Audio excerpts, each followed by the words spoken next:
Along with Ralph Kiner, this is Jim Simpson speaking from Baltimore's Memorial Stadium. In a few minutes, we'll bring you the first game of the 1969 World Series between those amazing New York Mets, champions of the National League, and the veteran Baltimore Orioles, who won this series in this ballpark just 3 years ago, completing a 4-game sweep over the Los Angeles Dodgers. Today's first game is brought to you by Chrysler Corporation, engineering with care. Your host for today, your local Chrysler Plymouth dealer. The Hartford Insurance Group and Hartford agents and brokers everywhere. Right Guard, America's #1 deodorant, and Right Guard antiperspirant in the silver can. The makers of Winston, Salem, and Camel cigarettes. And by Phillips 66, where it's performance that counts. In Baltimore this morning, it dawned a gray and overcast day, but let me tell you, at the moment, the sun is out. The temperature is 71, is expected to reach about 75 today by the middle of the game. The New York Mets, who have taken the Atlanta Braves 3 in a row, they won 100 ball games against Baltimore, as we said, in the 1966 World Series, and they won that in 4 straight over the Dodgers. And Paul Blair, Frank Robinson, Boog Powell, Brooks Robinson, Davy Johnson were all members of that crew and are all in the starting lineup today. We'll give you the Mets starting lineup in detail a little bit later on, but Tommy Agee will lead it off and play center field. Bud Harrelson, the switch hitter at shortstop. Cleon Jones, a .340 hitter out in left field. Don Clendening at first base as Gil Hodges goes with his right-handed lineup. Ron Swoboda, Baltimore born and bred, is in right field. Ed Charles, the veteran, at third base. Jerry Grody behind the plate. Al Weiss at second base, and Tom Seaver, the winningest pitcher in the major leagues, 25-7, the Mets pitching choice, and an obvious one today. For the Baltimore Orioles, switch hitter Don Buford leads it off and plays in left field. Paul Blair is in center. Frank Robinson, the team leader, is in right field. Big Boog Powell is at first base batting cleanup. Brooks Robinson is at third base. Ellie Hendricks, the catcher. Dave Johnson at second. Mark Zelanger at short. And Mike Cuellar, the winningest left-hander in all of baseball this year with 23-11, is the Baltimore starting choice. This game is authorized under radio and television rights granted by Major League Baseball solely for the entertainment of our audience. And any publication, reproduction, retransmission, or other use of the pictures, descriptions, and accounts of this game without the express written consent of the Commissioner of Baseball is prohibited.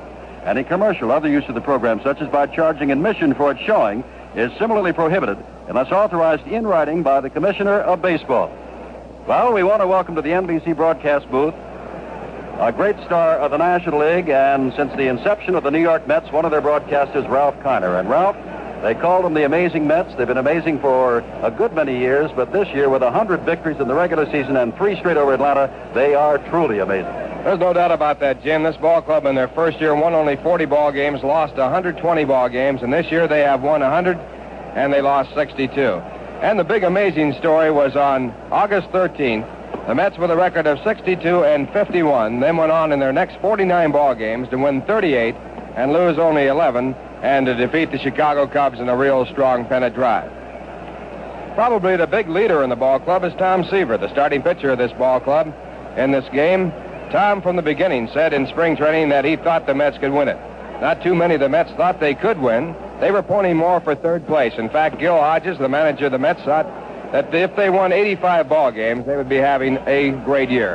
Of course, they went way above that and won the overall National League pennant and the championship games with Atlanta, winning 3 straight from Atlanta. Seaver, along with Jerry Koosman, leads a very strong pitching staff. The Mets plan to use Koosman in the second ball game, and the Orioles are going to use Dave Mcnally in their second game choice. Mets then back up these 2 leaders with strong secondary pitching. Nolan Ryan, who might be the hardest thrower in baseball today, and Tug McGraw, a young left-hander who picked up a screwball and added about a yard to his fastball, and who had a great year in the bullpen for the Mets. So you can look for good pitching if you can look for anything in a short series, and also you can look for fine defense from the New York Mets. They have a much better hitting ball club than you might believe. They have Cleon Jones, who led the club in hitting with a .340 average. Backing him up, a very good ball player in center field, and Tommy Agee. Tommy got many of the clutch hits throughout the season. The Mets use the platoon system, so they have players at different positions playing. In this game today, with a left-hander going, Ron Swoboda is going in right field, a strong, very hard-type athlete. Normally, Art Shamsky, who had a great year batting .300, played the ball games in right field against right-hand pitching. So, Jim, it looks like we got a pretty good start for a David and Goliath series here. It's the Mets, the young ball club, and no one knowing not too much about whether they can go all the way. And the Baltimore Orioles, a very strong ball club, maybe one of the strongest representatives the American League has had in quite some time. Well, Ralph, I'm sure that most people know the defensive superlatives that I could say about the Baltimore Orioles, starting with Brooks Robinson at third base. Many say that perhaps Brooks is the greatest third baseman of all time. Frank Robinson, of course, is the team leader out in right field. But in that infield, when you've got Brooks Robinson at third base, and Mark Belanger could be the best shortstop in all of baseball, although Met fans will argue that, at shortstop, and Davy Johnson down at second, and Boog Powell, although big, does not move that slowly around at first base. And, of course, in the outfield with Buford, Blair, a premier center fielder, and the obvious Frank Robinson, that is quite some defensive lineup of the Orioles. And, by the way, in home runs and in hitting, in every department of offense, Baltimore by far and away surpassed the New York Mets. And perhaps that's the reason why Baltimore is favored to beat the New York Mets. But a question to you, Ralph Connor. Gil Hodges has been most effective in platooning today because the left-hander Cuellar is starting for Baltimore against Tom Seaver of New York. He has come back with Ron Svoboda, born and raised here in Baltimore, Don Clendening, and Ed Charles, all right-handers. But more importantly, Ralph, perhaps, is the fact that they haven't played in about 2 weeks. That's very true. The Mets faced right-hand pitching down the line in their stretch drive just about all the way, with the exception of Steve Carlton, the fellow they beat to win their division of the National League. Incidentally, Carlton, in one ball game this year, struck out 19 Mets for an all-time record for a pitcher in a 9-inning ball game.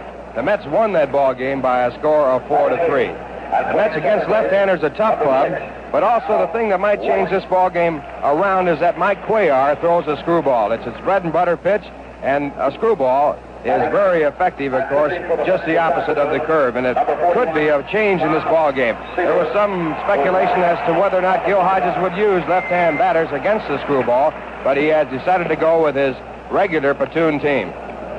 The New York Mets, of course, as we said, took 3 in a row over Atlanta in scoring, which was quite out of character on the basis of the season. 27 runs in those 3 games. Now, Baltimore, when you talk about pitching, when you talk about the Mets, you talk about Tom Seaver and Jerry Koosman. Baltimore's got a fine staff, and Cuellar, who starts today, Mcnally, who will pitch tomorrow, and Jim Palmer, who will open up in New York.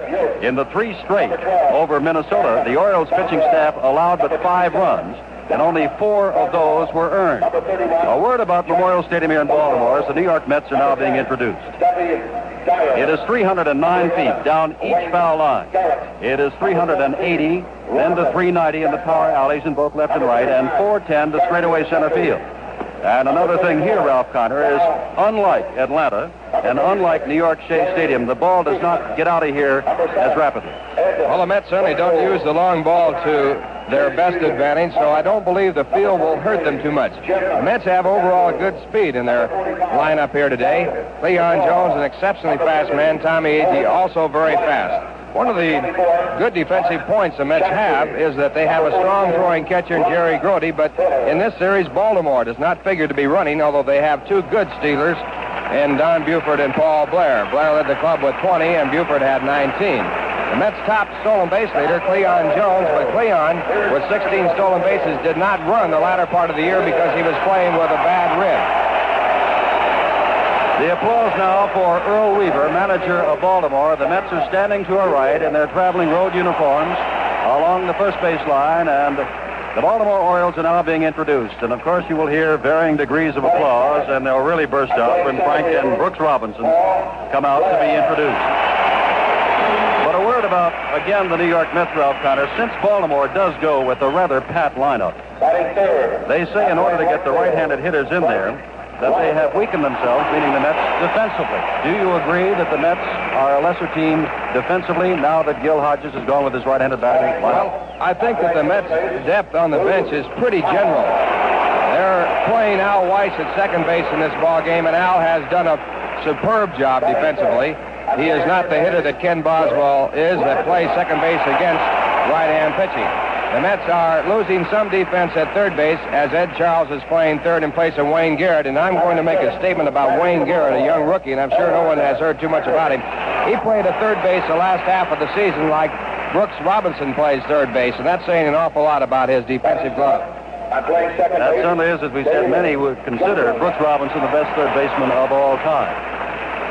Memorial Stadium here holds 52,137, and looking around today, there will not be too many empty seats, if any. And we would like to greet not only those of you listening across this country of ours, but our armed forces throughout the world who will be with us for these World Series reports from Baltimore and New York. And also we're being heard down through Latin and South America, including Puerto Rico, Venezuela, Panama, Nicaragua, Bermuda, Mexico, Curacao, Costa Rica. We welcome you all, and we hope that you'll be with us for these World Series broadcasts.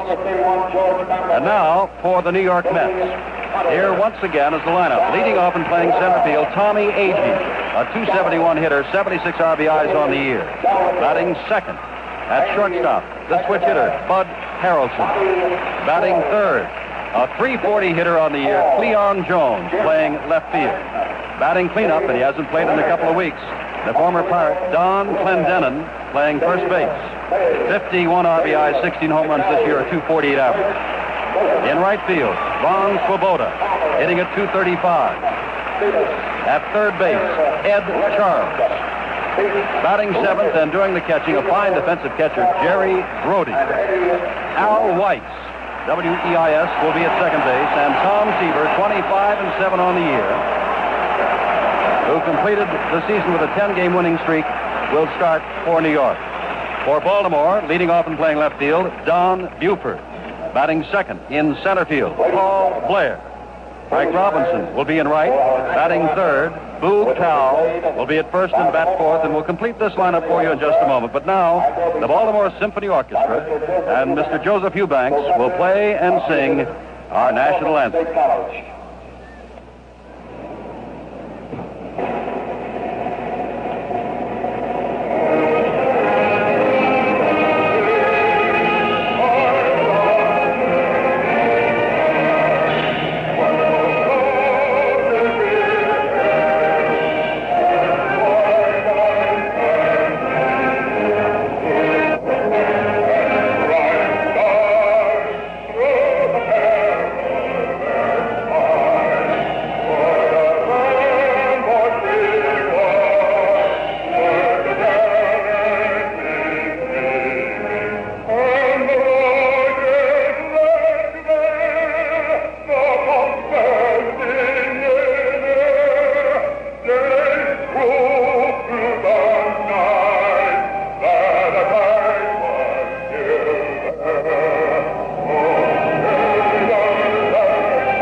Completing that Baltimore lineup, Brooks Robinson will bat fifth and play third base. Ellie Hendricks is your catcher, batting sixth.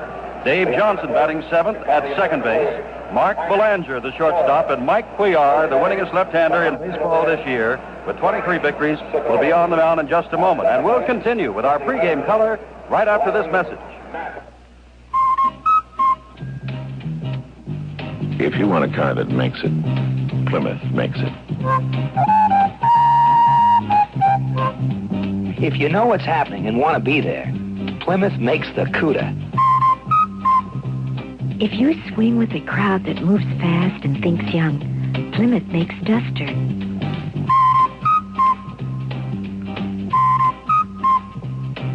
If you want luxury inside and out, Plymouth makes the Sport Fury Brougham. If you want a car that goes beep beep, Plymouth makes the Roadrunner.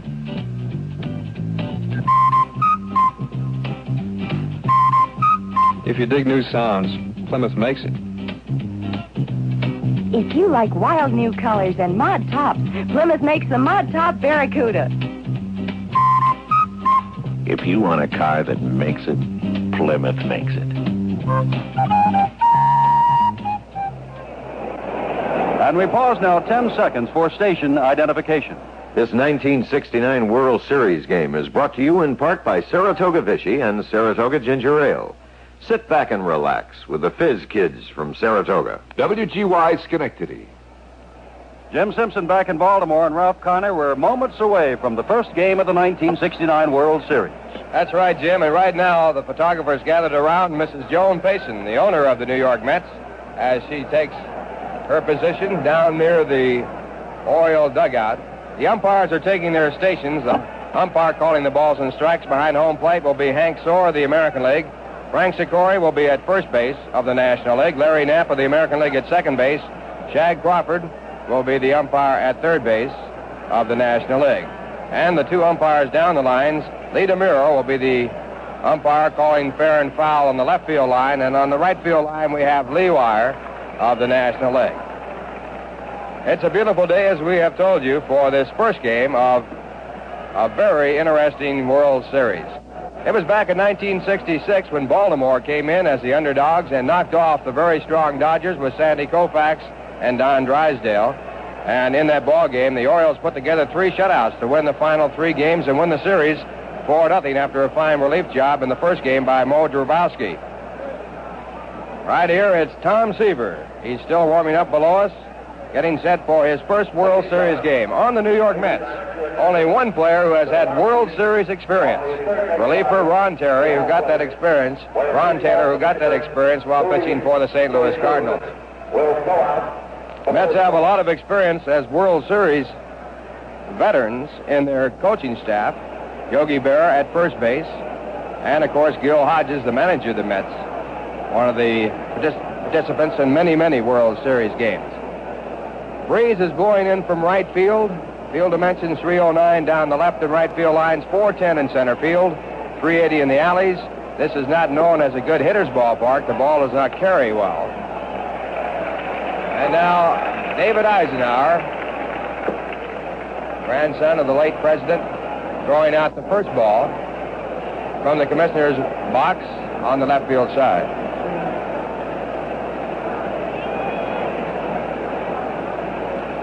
And we'll make a correction on that. David Eisenhower was scheduled, but it is Bowie Kuhn, the commissioner of baseball, who did throw out the first ball. This game is called the commissioner's game. He makes all the decisions. They have suspended the 20-second rule with men not on base. You do not have to throw the ball within 20 seconds. The managers can go out to the mound or their coaches as many times as they want to. That rule also suspended. And now the Baltimore Orioles are taking the field.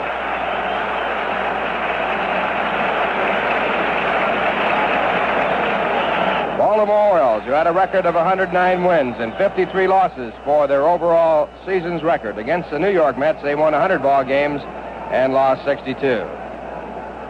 Orioles in 1968 finished second, 12 games out of first place. The Mets in 1968 finished ninth, 1 game out of last, and 24 games out of first place.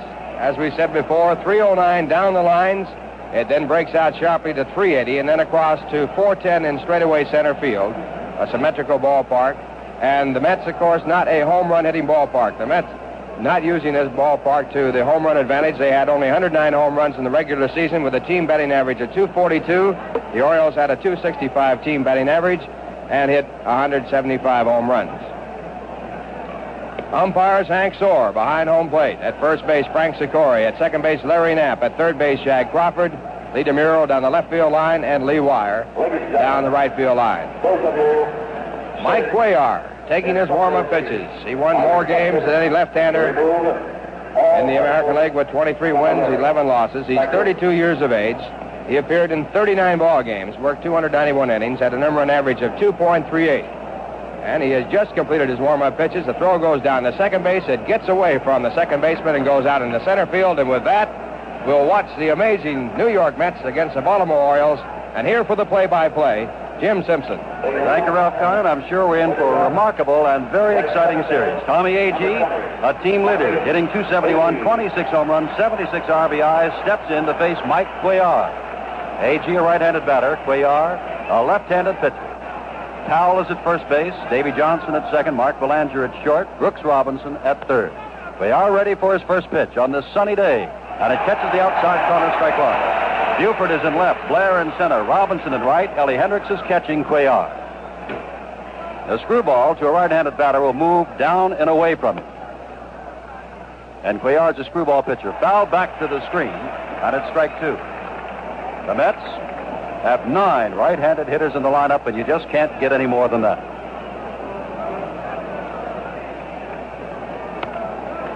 Cuellar ready again. The pitch to Agee. Just off the corner this time, and it's 1-2. The Baltimore outfield is playing Agee differently than the National League did. They play him as a pull hitter, and the center fielder, Paul Blair, is very shallow. Agee has very good power to center field and right center. 1-2 delivery, and it's off the corner again, 2-2. Agee, of course, a couple of years ago was in the American League, Rookie of the Year with the Chicago White Sox. And Cuellar, last year, was in the National League and was 0-2 against the Mets. But in 1967, he was 4-1 against them, 5-5 lifetime. So these folks have met before. Off the corner again. And Agee has worked the count to the full 3-2. Agee, of course, one of the speedsters on the bases. He has stolen 12 this year. And when the Mets talk about a team leader, they talk about Agee because Tommy gets on base, steals bases, and can score. Fouled at the plate. Hendricks keeps the ball in play, throwing it back to Cuellar. Our scorers, the president of the Baseball Writers Association of America, Dick Young of the New York Daily News. And then from Baltimore, Lou Hatter of the Baltimore Sun, and representing New York, Joe D'Urso of the New York Times. 3-2 pitch, ground ball. Brooks Robinson at third base. Has plenty of time to throw it 8 feet and 1 away.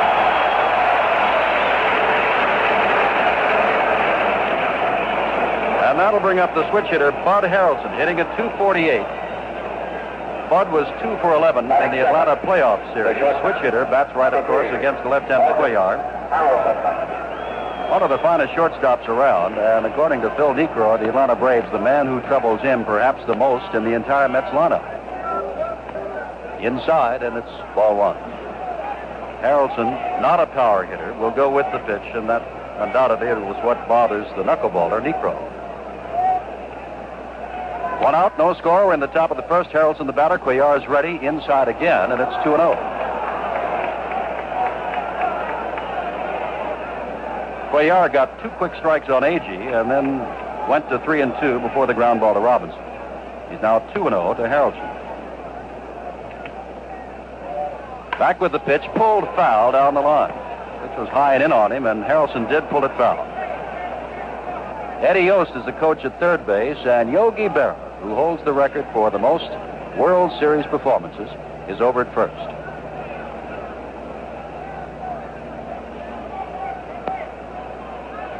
Two on pitch from Cuellar, and it's fouled again, out of play, off to our right. Gil Hodges' family, of course, is here, and the New York Mets manager has a daughter by the name of Barbara, who is 8 years old today, and what an exciting day this must be for her. Her dad's got the Mets in the series, and she's got her 8th birthday. 2-2 the count to Harrelson. Ground ball. Robinson takes it on 1 hop, and again has plenty of time to throw him out. Not as sharply hit as Agee's grounder, and that brings up Cleon Jones, a .340 hitter, 12 home runs, 75 RBIs. And is the book right, Ralph, when you say that Jones can pull for power, but more than Agee, will try to go with the pitch and hit to all fields? Cleon definitely goes with the pitch. He has good power straight away.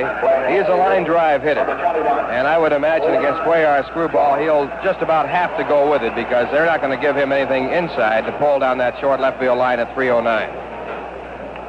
After a hazy start, a near cloudless day here in Baltimore. The sun is shining, the temperature in the low 70s, 2 out on the top of the first, and Jones was taking all the way.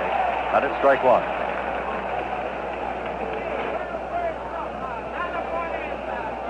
The amazing Mets and the veteran Baltimore Orioles, who took the Dodgers 4 straight here 3 years ago. Cuellar's back high and away this time, and it's 1-1. Jim, I know that Paul Blair in center field used to belong to the New York Mets. He was drafted out of their organization, but he is playing the shallowest center field that I have seen against the Mets this year.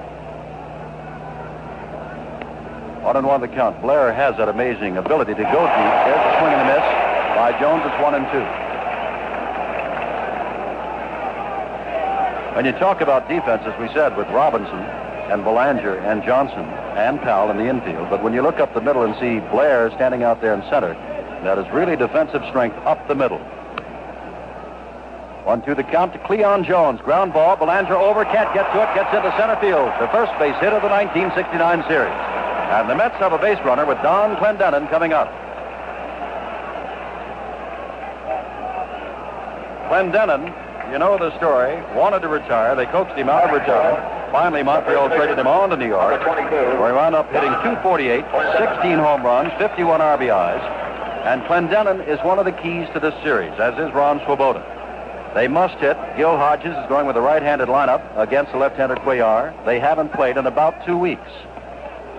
Inside Ruin, with a breaking pitch, it's ball one. When the Mets won the Eastern Division of the National League, it was Don Clendening on September 24th who hit a 3-run home run in the first inning that got the Mets out in front, and they won that game from the Cardinals 6-0. Cuellar checks over at first base, where Jones is only a couple steps off the bag. 1-0 to Don Clendening, former Pirate, for a brief while an Expo, and now a New York Met and in the World Series. Cuellar comes back with the pitch, swing and a miss. It's 1-1. We're just in the top of the first. They're 2 out. Jones at first and no score. Wind now blowing toward left. And Clendening, of course, a right-handed batter, as all the Mets are today. 2-1. Pitch is outside and away by Cuellar. Ralph and I will be checking with you throughout the early moments to see how the screwball of Cuellar's is reacting, as well as the fastball and slider of Tom Seaver. 2-1 pitch, and that's 2-2 as Clendening swings and misses.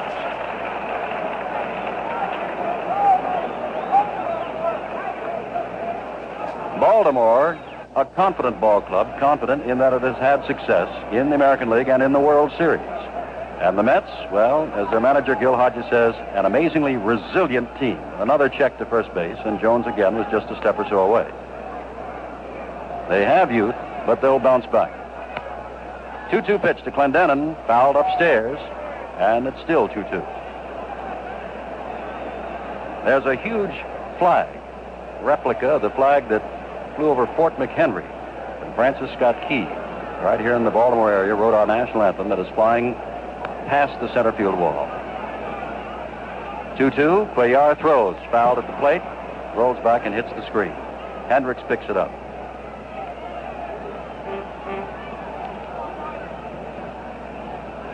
Don Buford, described by Mickey Mantle as one of the coming stars of the American League, although he has been around for some time in the White Sox organization, playing a very deep left field against Cleon Jones.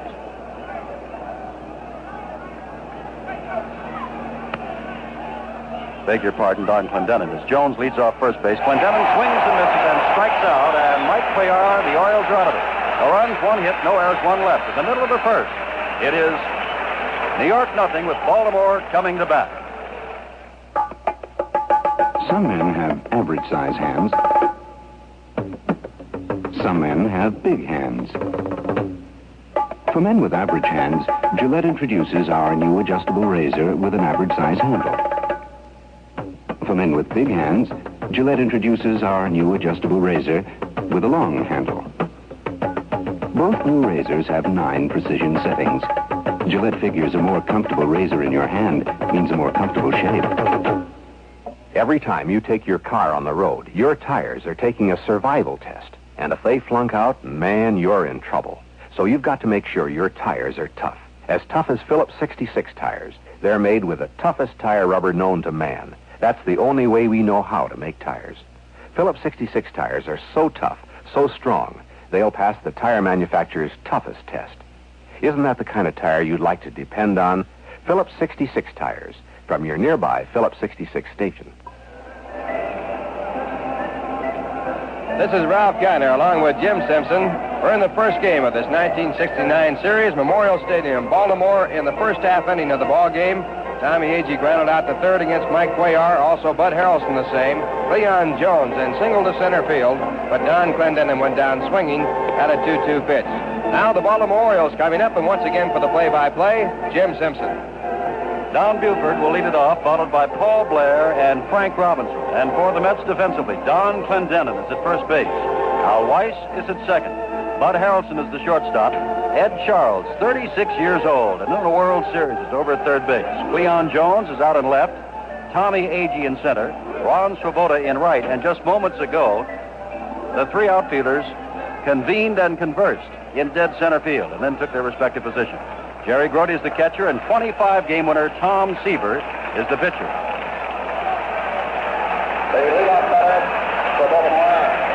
Agee in center, Ed Charles at third, and Al Weiss at second. Of course, all played at one time or another in the American League. Here's Buford, the switch hitter. Stolen 19 bases and hit a credible .291, 11 home runs and 64 RBIs, despite the fact he's been leading off most of the year. No score. We're in the last of the first. Buford batting left-handed against the right-handed Tom Seaver, who was inside with the first pitch, ball one. Jim, I had Don Buford at San Diego when I was the general manager of the ball club there back in 1960, and it was interesting to talk to him and see how far he's gone since then. Drive to left field. Swoboda started in, then back, looking up near the wall, and cannot get it. Home run Buford as Swoboda falls down.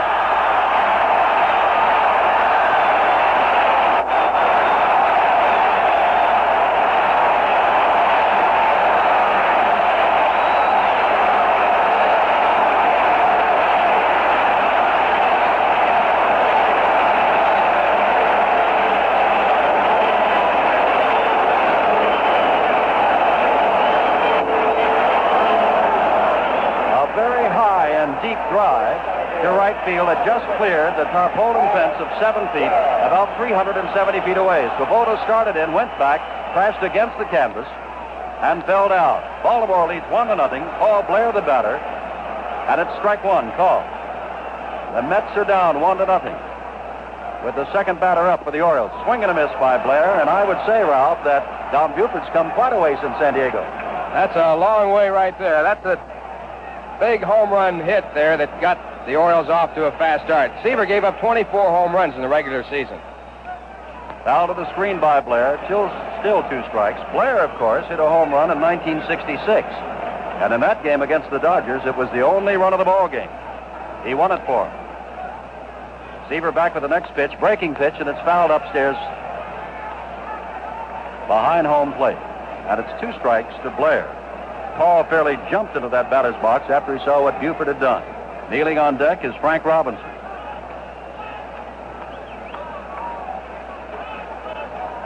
The Orioles are the favorites, and at the moment, they enjoy a slim 1-0 lead. Seaver ready and throws outside. And Ralph, I'll ask you, having seen Seaver all year, to take a reading for us somewhere along the bottom of this first inning to see how Tom is throwing. In the dirt, it's 2-2. The 2 times that I saw Seaver this year, in Montreal and in Atlanta, each time he was a little wild high and seemed to be pressing. 2-2 the count. Throws, swing, and a miss. Blair strikes out. That pitch right there, a hard fastball in a perfect spot, led her high over the inside corner, and Seaver had plenty on it. He's going to have good stuff against this hard-hitting ball club. And now one of the great ball players of all time, Frank Robinson, coming up. Robinson hit .308 this year, 32 home runs, 100 RBIs. He was 4 for 12 in the series against Minnesota and hit a home run in that one. Seaver's first pitch is fouled at the plate, strike one. Buford, who has homered to put Baltimore in front 1-0 here in the last of the first inning, hit only 3 home runs here in Baltimore all during the season. The other 8 came on the road. Seaver with a strike one count on. Robinson is ready and throws hard, and it's fouled back toward us, and it's 2 strikes. Buford picked on a 1-0 pitch. The second pitch of the game thrown by Seaver was the home run that has Baltimore in front. On deck is Big Boog Powell. Everybody remembers that in the playoff, the first game against the Twins, trailing by a run in the last of the ninth, Boog came up and hit a home run to tie the game, and the Orioles wanted an extra inning. Seaver's back, and this one is in the dirt, away from the plate, gets by Grote and back to the screen. And it's 1-2 to Frank Robinson. Billy Hunter is the coach at third base. You just watched Buford circle the bases, and George Staller over at first. Seaver's ready again, and Robinson hits a curveball that bounds foul, and Billy Hunter, a fine glove man during his regular career, makes a barehanded pickup. Still 1-2 to Frank Robinson.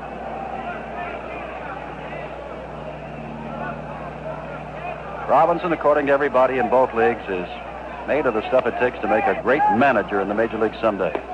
Swings at a high pitch and strikes out. So after giving up the home run to Buford, To lead off the last of the first, Seaver has struck out Blair and Robinson. These are not boos. This is for Boog Powell.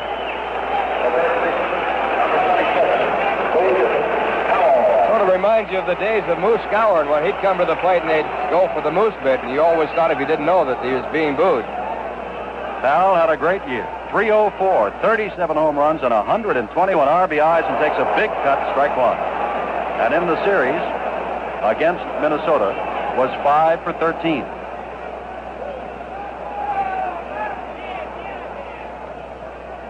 Tom Seaver, who will be 25 on the 17th of November, is ready and throws an off-speed pitch, which is down low, and it's 1-1 to Big Boog Powell.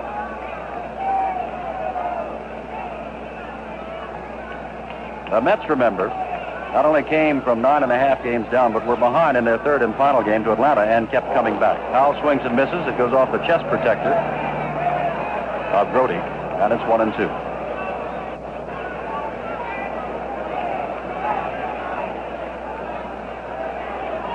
Commissioner Bowie Kuhn threw out the first ball. The president was expected to be here until late yesterday afternoon.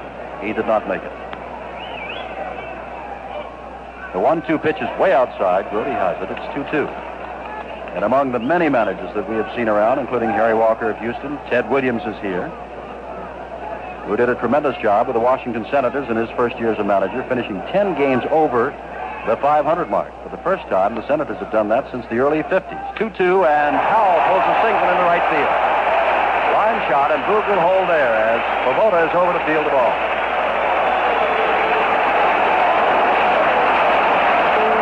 That's the second hit. And here is Brooks Robinson, a .234 hitter on the year, but 23 home runs during the regular season, 84 RBIs, and against the Twins, 7 for 14. He batted .500. Robinson, many-time Golden Glove winner, many-time All-Star, is a real youngster when it comes to the World Series. He gets eager, drives to center field. Agee starts back near the warning track about 400 feet away and hauls it in for the third out. And Seaver had some rough moments. 1 run on Buford's homer, 2 hits, no errors, and 1 left. And at the end of 1, the score is Baltimore 1 and New York nothing. Let's do Yankee Doodle. Yankee Doodle, 1, 2. Down. Riding on a pony, stuck a feather in his hat and called it macaroni. What did he call it? Macaroni. After a child has been in a bad accident, how can an insurance company help him to laugh again? The Hartford knows that money alone can't do it, but people can. Doctors, specialists, therapists when they're needed, to treat the injuries, to soothe the shock. And getting them there fast can also help. At the Hartford, we know it's often the kind of help you bring in at the start that determines whether or not there'll be a happy ending. Insurance by the Hartford. We try to keep things simple. We pause 30 seconds for station identification. WGY, Schenectady. Saratoga Ginger Ale is not Saratoga Vichy with ginger flavor added. We're not sure where that rumor got started, though we have our ideas. In any event, what Saratoga Ginger Ale is a quite unusual, delicious drink with its own identity altogether. It's gingery without being snappish, mellow without being gooey, altogether luscious. But then the Saratoga people do everything in good taste. We're going down to the top of the second inning. The score 1-0 in favor of the Orioles, and as Ron Svoboda steps in, here's Jim Simpson. All right, Ralph, Ron Svoboda, if you hear a cheer, I'm sure that many of his relatives are here, perhaps half the ballpark. Ron was born in Baltimore, grew up here, went to the University of Maryland. Now here he is back to face Cuellar, attempts a bunt, strike 1. And I never think of Ron as being too much of a bunting threat. Am I wrong, Ralph? Ron will fake a bunt once in a while, and will lay one down pretty well. Of course, the Mets trailing by 1. They'd like to see that big bat going at full speed at that ball. Foul tipped at strike 2 to Svoboda. Ron, 9 home runs during the regular season, does have power. 52 RBIs, being platooned with Art Shamsky out in right field. Ron, 25 years old. Cuellar is back, and he strikes out on 3 pitches.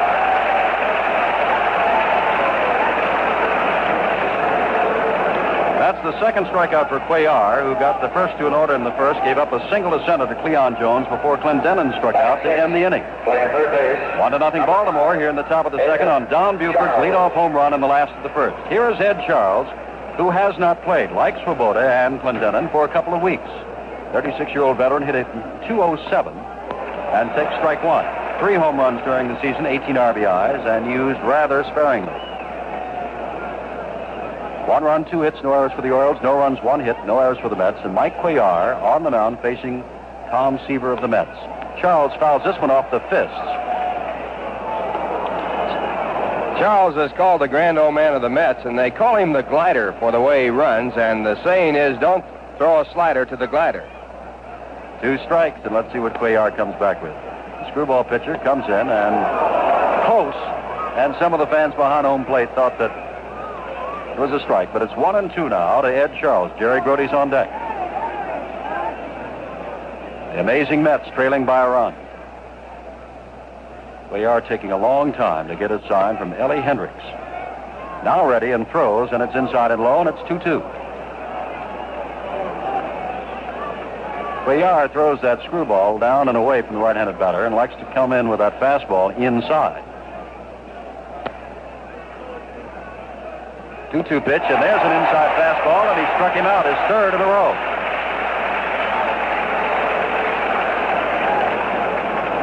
And so those who have not played for a couple of weeks, Don Clendening, Ron Swoboda, and Ed Charles have all struck out. Here is Jerry Grody, hitting at .252, fine defensive catcher, 2 for 12 in the series against Atlanta. Has some power, hit 6 home runs, and drove in 40. Cuellar is bending over, waiting for Grody to step in, but Mike is ready to throw. As the sign, Grody is in, and the first pitch is outside, ball 1. We're in the top of the second, 1-0, the Orioles on Buford's home run. Cuellar back with the pitch, changed on this one, rides over the plate for strike 1. 1-1 to Grody.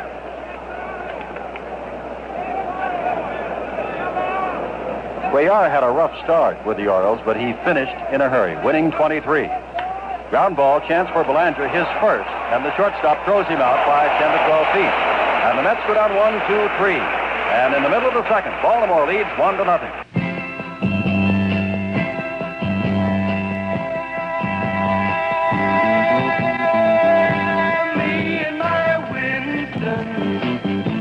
Me and my Winston. We got a real good thing, a real good taste. Yeah, me and my Winston, me and my Winston, we got a real good thing.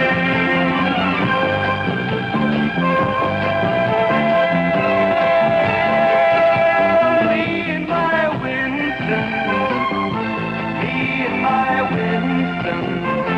We got a real good thing, 'cause my Winston tastes good like a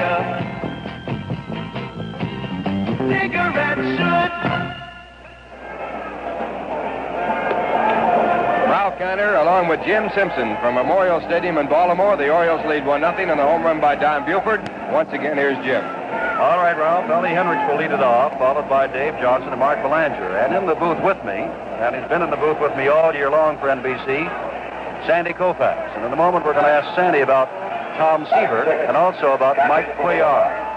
Now, here's Ellie Hendricks. 244 on the year. Has a lot of power when he gets the bat on the ball. Hit 12 home runs, 38 RBIs, and he is a left-hander facing the right-hander Seaver, who gave up 2 hits and a run in the first inning.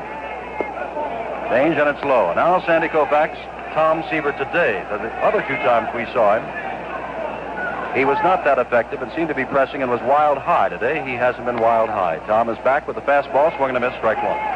Jim, Tom had a little problem in the first inning. It's hard to tell. Sometimes it takes a good pitcher time to settle down. I think Tom has had a history, I know Ralph will probably agree with that, of having his troubles early in the ball game, and that possibly is a control thing. Changed here, and Hendricks pops it up in front of home plate, and Ed Charles tracks it down and has it for the first out. That's right, Sandy, and like all great pitchers, he finds a way to pitch most of the time, and he has a little trouble. And the history is that if you want to get to Tom Seaver, you better get him early. 1-0 to score. Here's Dave Johnson, hitting at .280. Fine year for Dave. Good defensive second baseman, 3 for 13 against the Twins. Tom Seaver, a very fast worker, ready to throw to the right-hander Johnson, who hits it straight away center field. Agee started in, backed up, now starts in again, has the glasses down, and they're 2 down. So unlike the first inning, when Seaver gave up the home run, then struck out 2 men, and then a single to Powell before getting Brooks Robinson on a deep liner to center, Seaver's had easy going here with the 6 and 7 batters, and here's Mark Belanger. Belanger, always noted for his glove, had a remarkable year with the bat this year, hitting at .287. Seaver ready to throw. Strike 1. At the knees.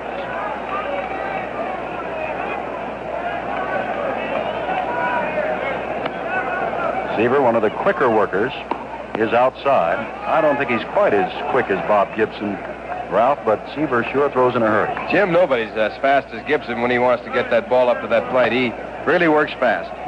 1-1 pitch. Ground ball, chance for Ed Charles. Takes it on the short hop and throws on to first base, and the Orioles go down in order, 1, 2, 3. And at the end of 2, Baltimore still leads it 1-0.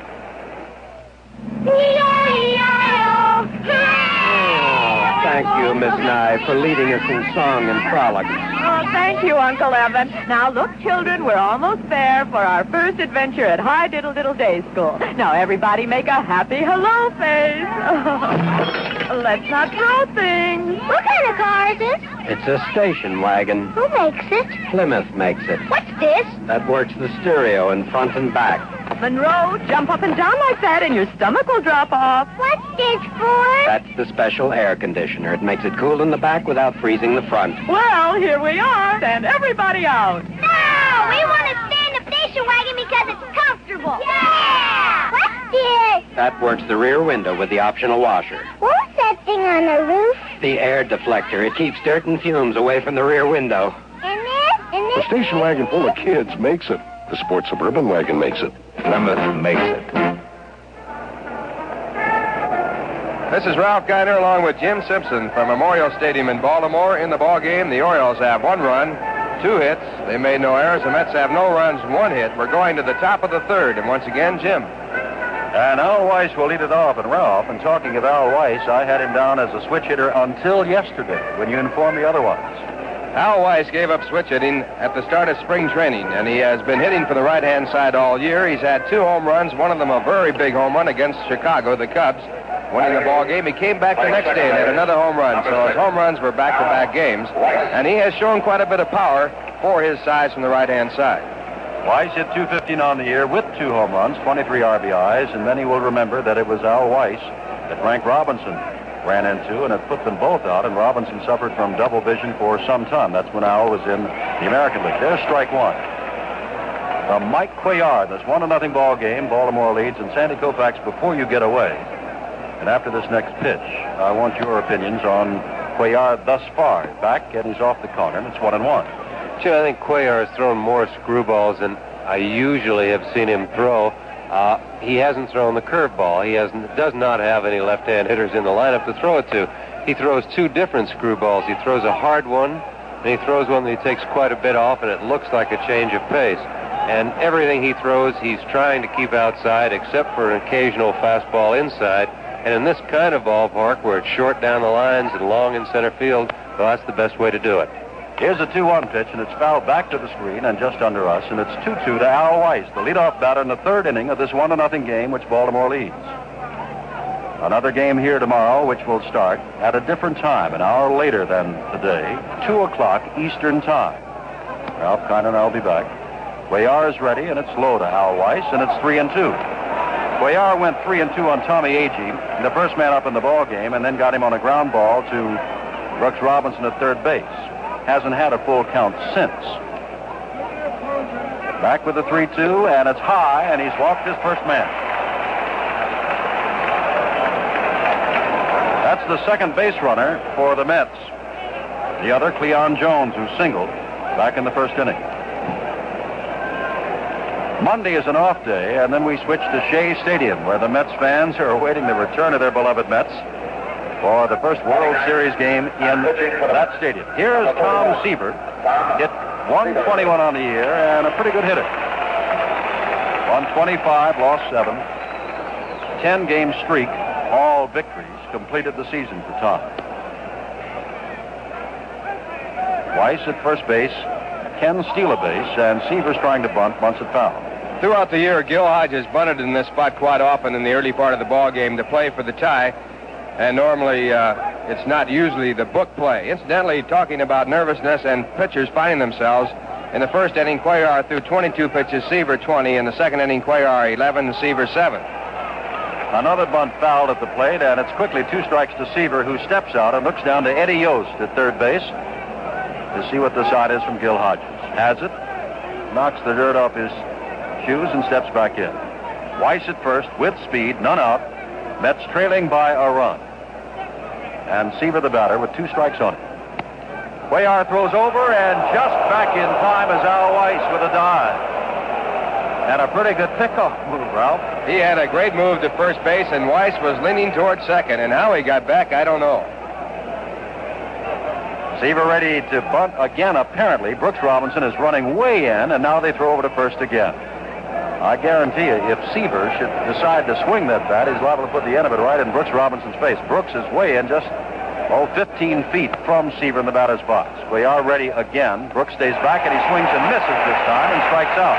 That's the 4th strikeout for Cuellar. Weiss remains at first.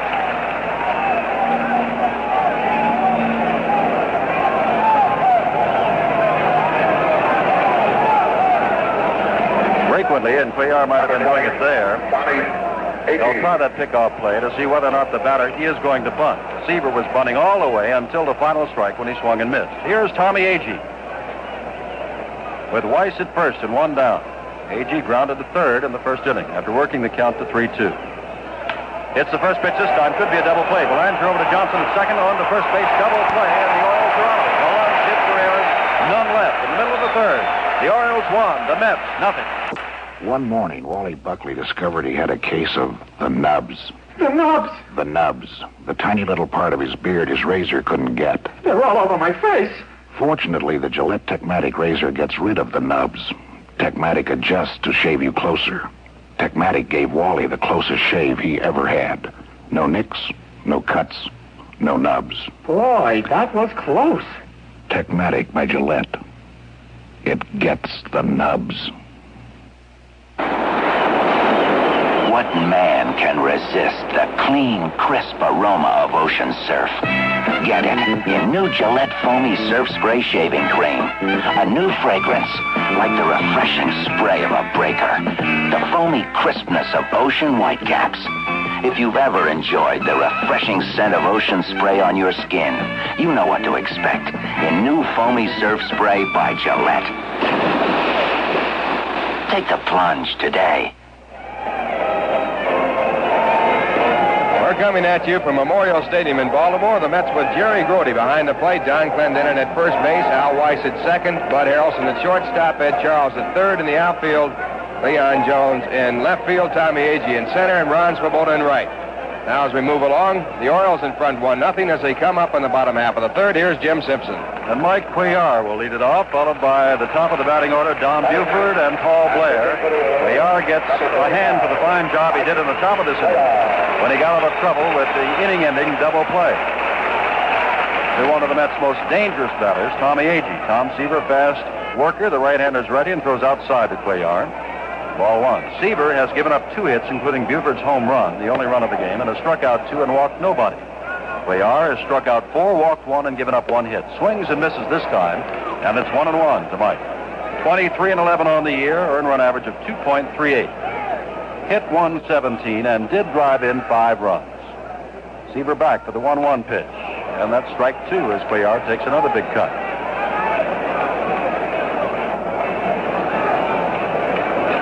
A sunny day in the low 70s in Baltimore. Seaver throws a breaking pitch that hits 2 or 3 feet in front of home plate and bounces back to the screen.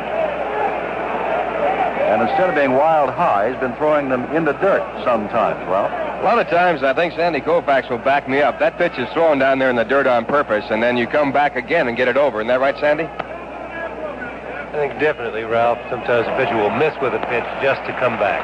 And he came back there, and Cuellar strikes out.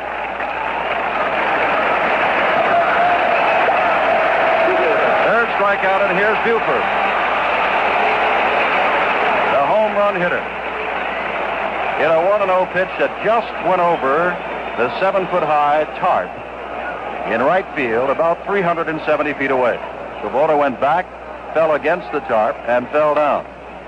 Switch hitter, batting left-handed, and takes low from Tom Seaver, ball 1. 1 run on 2 hits, no errors for the Birds. No runs, 1 hit, and no errors for the Mets. In a well-played ball game. Seaver's ready, ground ball. Weiss comes over to his left, on the grass, now can't find the handle, and drops the ball. Buford, safe at first base.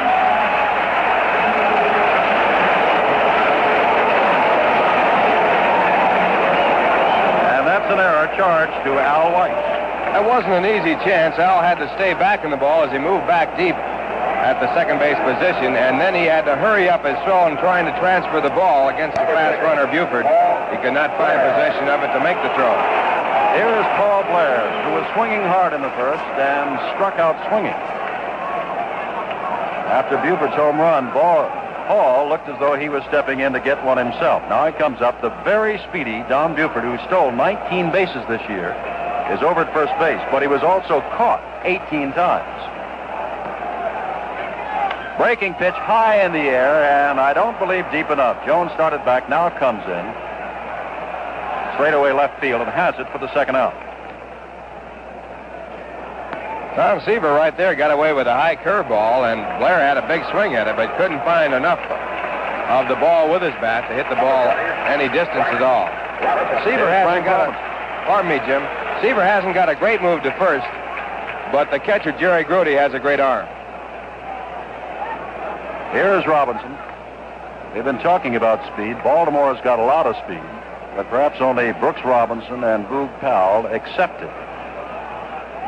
Buford had quite a lead at first base, and Seaver drove him back with a throw to Clendening. 2 are out in the last of the third. Baltimore leading 1-0, and on the error by Weiss at second, Buford is on at first base. Robinson, the batter, takes outside from Seaver. Ball 1.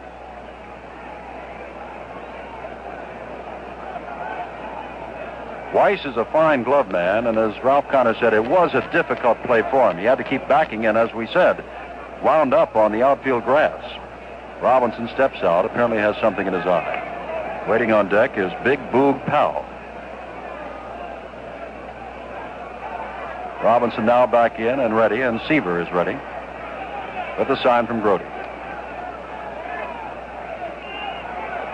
1-0, outside and low, 2-0. Buford was not going. Clendening standing right on the bag, and Buford is 5 or 6 feet away.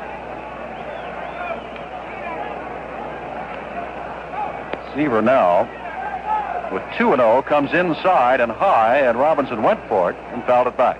2-1. Frank Robinson probably is the strongest hitter at the plate as far as intimidation is concerned. He stands right on top of the plate. He has been hit a numerous amount of times, but you cannot move him back off.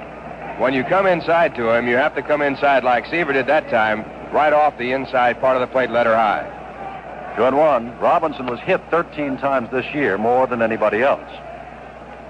Another check, and Buford just does get back again. Didn't have to dive for it.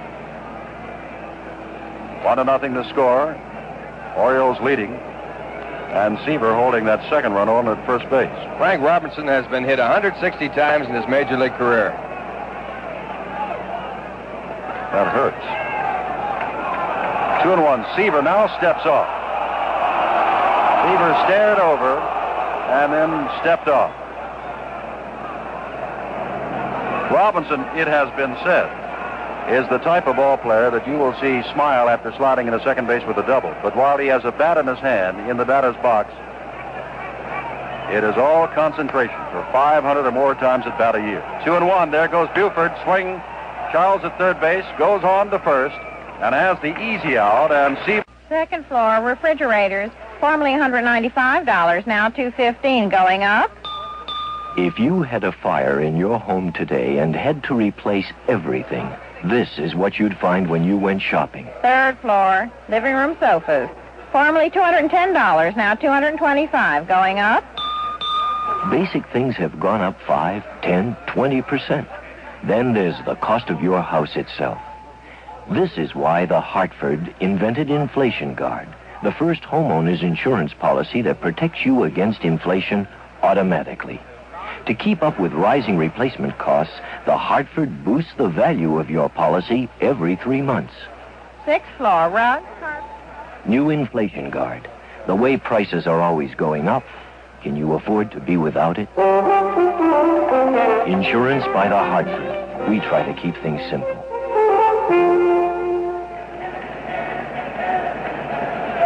Memorial Stadium in Baltimore, and the Mets trailing by a score of 1-0. The Orioles taking the lead in the bottom of the first inning on a home run by Don Buford. We're going to the top of the fourth, and here's Jim Simpson. All right, Ralph Connor. Bud Harrelson, who grounded to third in the first. Cleon Jones with a single, and Don Clendening, who struck out. The batters here in the fourth inning. They face Mike Cuellar, who has given up just one hit, that Jones single in the first. Walked a man in the third, but he was erased when Agee hit the first pitch and bounded into a double play. Harrelson made a zip-to bunt, draws his bat back, but the ball is over, strike one. This is not only going to be a fun series because of the amazing Mets and the veteran Orioles, but also to see the superlative defensive plays I'm sure we will see. Ground ball to the man who can make them. Brooks Robinson takes a difficult hop and throws him out.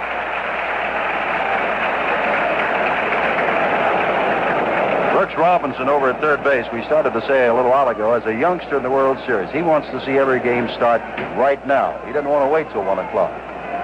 He's an anxious, I want to say youngster, but in baseball terms is not that young, 32 years old. Number 21, Cleon Jones. Here is Cleon Jones, who singled on a 1-2 pitch back in the first inning. Looking up Brooks, how many times he's won that Golden Glove?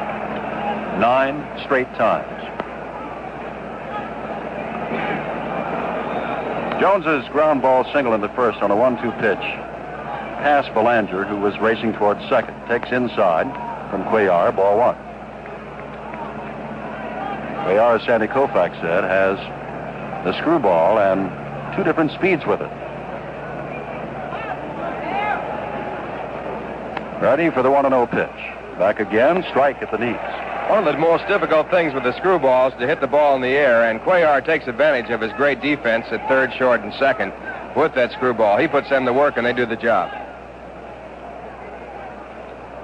1-0 Baltimore. We are in the top of the fourth. Cuellar is ready and throws, and this ball is hit to left field. Buford started in, and now camps under it and has it for the second out.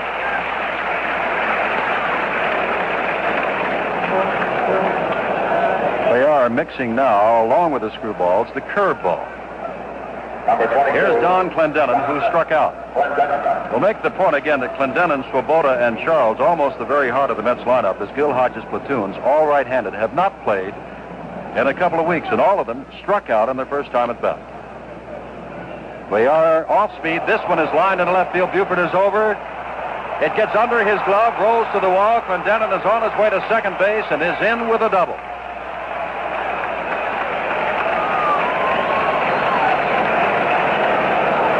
And so now the New York Mets have the tying run at second base with 2 out, and Ron Swoboda, the hometown boy from Baltimore, the batter. Clendening hit a curveball in left center field. He took something off the curve, and it was a curveball that Clendening hit that put the Mets in front 3-0 when they cinched the pennant against the St. Louis Cardinals. They are staring back at Clendening. And now into his catcher, Ellie Hendricks. And ready with the pitch. Outside and low, ball one to Ron Swoboda. The Mets, remember, and we said it before, against Atlanta when they swept the Braves in 3 straight in the divisional playoffs, scored 27 runs.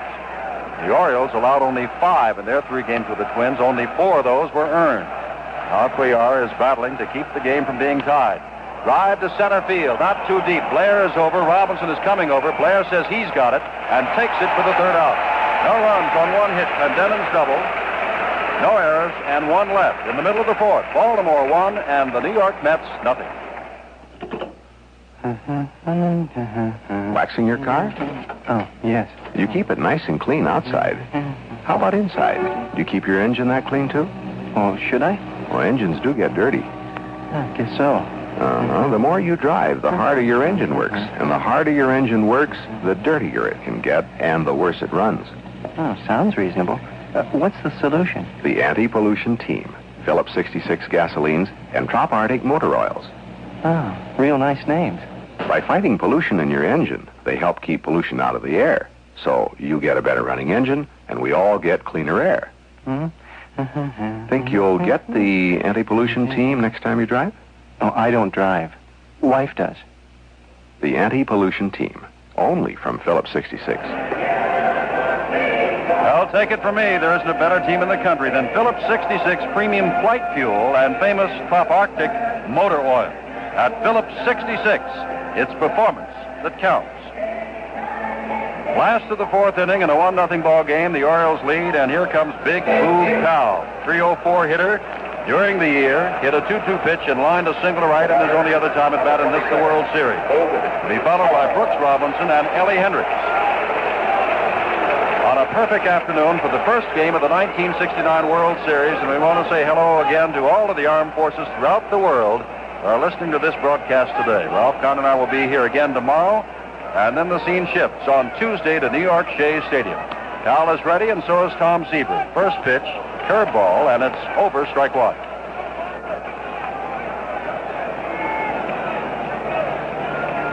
At the moment, the Mets defense is playing Powell way around, as most defenses will, to pull to right.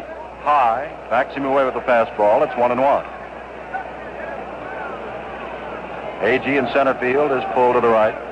And Swoboda is not only pulled to the right, but playing rather deep. 1-1 to Boog Powell. 2-1 as the pitch misses outside. Seaver didn't think so. And points to Hank Soar, the American League umpire, asking, was it off the corner? And Soar says, yes.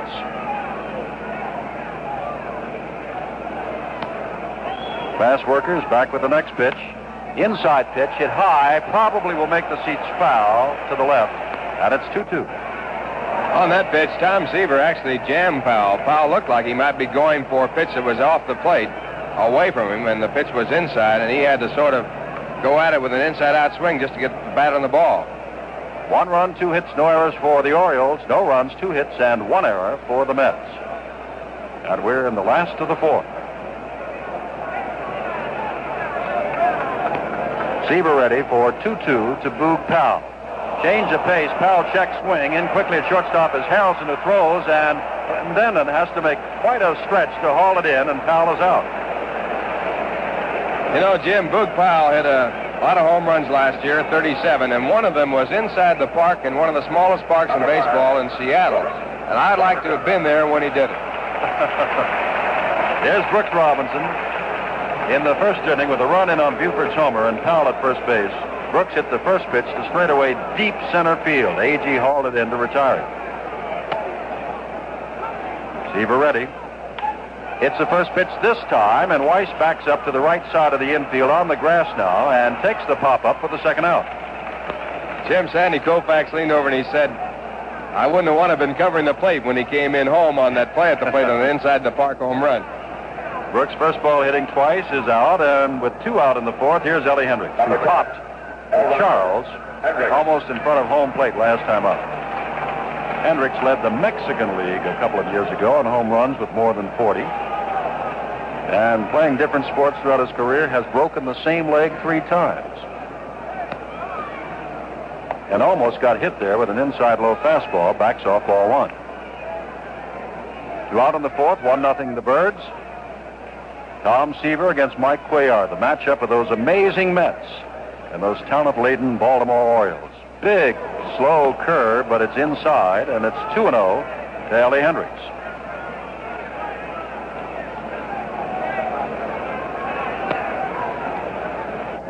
Seaver back with a fastball low and inside, and it's 3-0, and it's the first time that Tom has been in this position. Hank Soar, the umpire behind the plate. Frank Sicori at first, Larry Knapp at second, Shaq Crawford at third, Lou DeMuro in left, and Lee Wire in right. And of course, 3 are from the American League, 3 from the National. And they'll switch this series. 3-0, taking all the way, strike on the corner. Inside, it's 3-1 to Ellie Hendricks.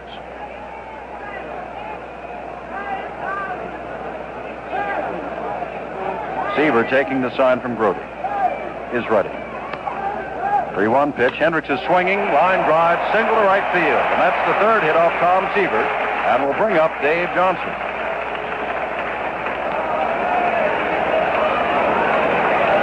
With 2 down, Johnson the batter. Davey flied to Agee in very short center field. Hit the first pitch from Seaver back in the second inning. And now Agee pulls over to the left. Kubota more toward center. For the right-handed hitting Dave Johnson.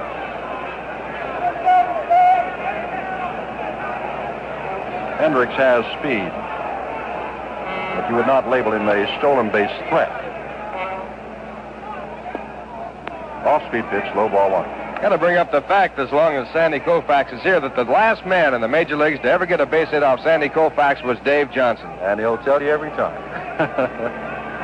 1-0 to Davey. Born in Orlando.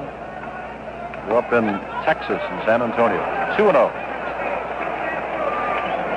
I bet he can do this. I bet he can tell you the count, what the pitch was, and where it was. And I bet you Sandy can, too.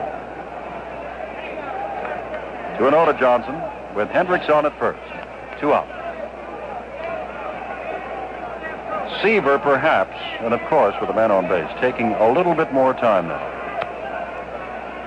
Has the sign from Grody. Fastball is outside, and he has also gone to 3-0 on Johnson, as he did to Hendricks. Clendening comes over, claps his hands, tells him to take his time. He went 3-0 to Hendricks. Ellie took a called strike and then placed the next pitch into right field for a base hit. He's up to 3-0 to Johnson. And should he walk him, of course, Hendricks will march over to scoring position to second. 3-0 pitch, and he's got the strike on the outside corner. 3-1. The Baltimore fans, and this park holds more than 52,000, beginning to clap it up a little bit. The Birds are in front by 1, but there's a lot of time left, and this pitch misses outside, and he has walked his first man. Hendricks goes to second.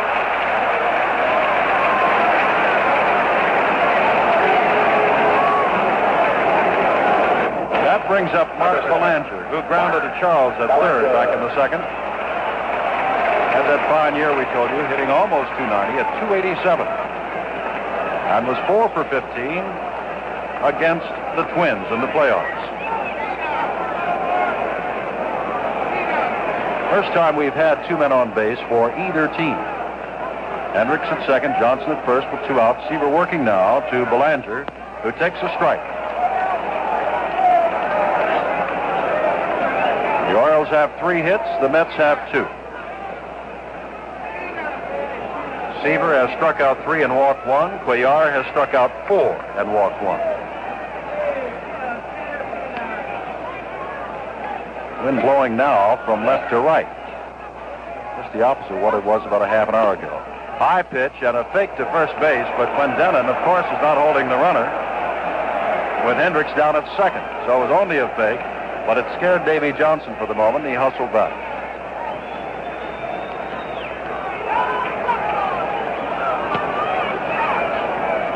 Two out, and Seaver trying to get out of a jam. 1-1. Base hit to right field. Hendricks comes around third base. Up with the ball is Kubota, throwing toward home. To Grody, on to third base for the incoming runner there. Safe as Charles misses the tag, and nobody has got Belanger over at first base. Clendening had come in to fake the cutoff, and it's 2-0. Baltimore. Belanger drives in the run with Johnson now at third, and Belanger at first with 2 outs.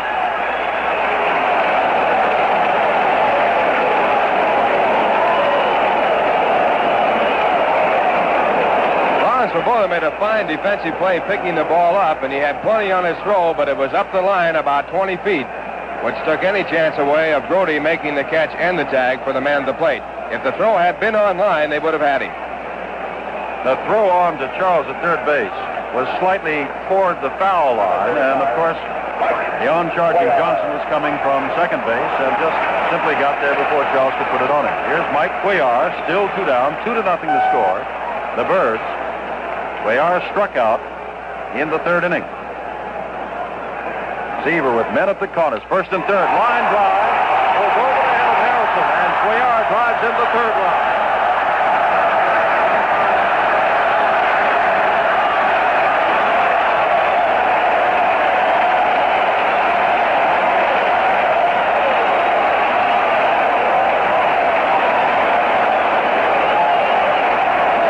Hit of Tom Seaver, the second in this inning with a walk sandwiched in between, or the third in this inning rather, with a walk sandwiched in between. And with 2 down, the 6, 7, 8, and 9 batters have gotten to Tom Seaver. Zelanger's at second. Cuellar's on at first, hitting the first pitch to drive in the third run. And here's Don Buford. Seaver's first pitch, a curveball inside, ball 1. Buford homered for the first Baltimore run in the first inning and reached on Weiss's error in the third. The Baltimore crowd alive. Here in the last of the fourth, 3-0, the Orioles. Seaver ready. Throws a fastball, line down the line. Over comes Kubota. Hits a off the wall. In comes Zelanger to score.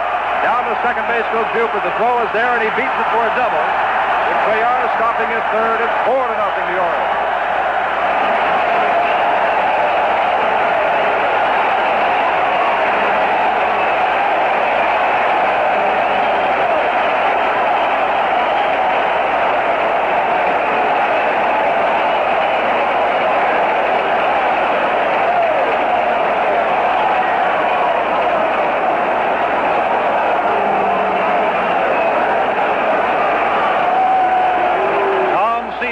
As Rube Walker runs out now, the coach of the Mets, to talk with him. And looking down to the bullpen, which is beyond our line of view, someone is up and throwing.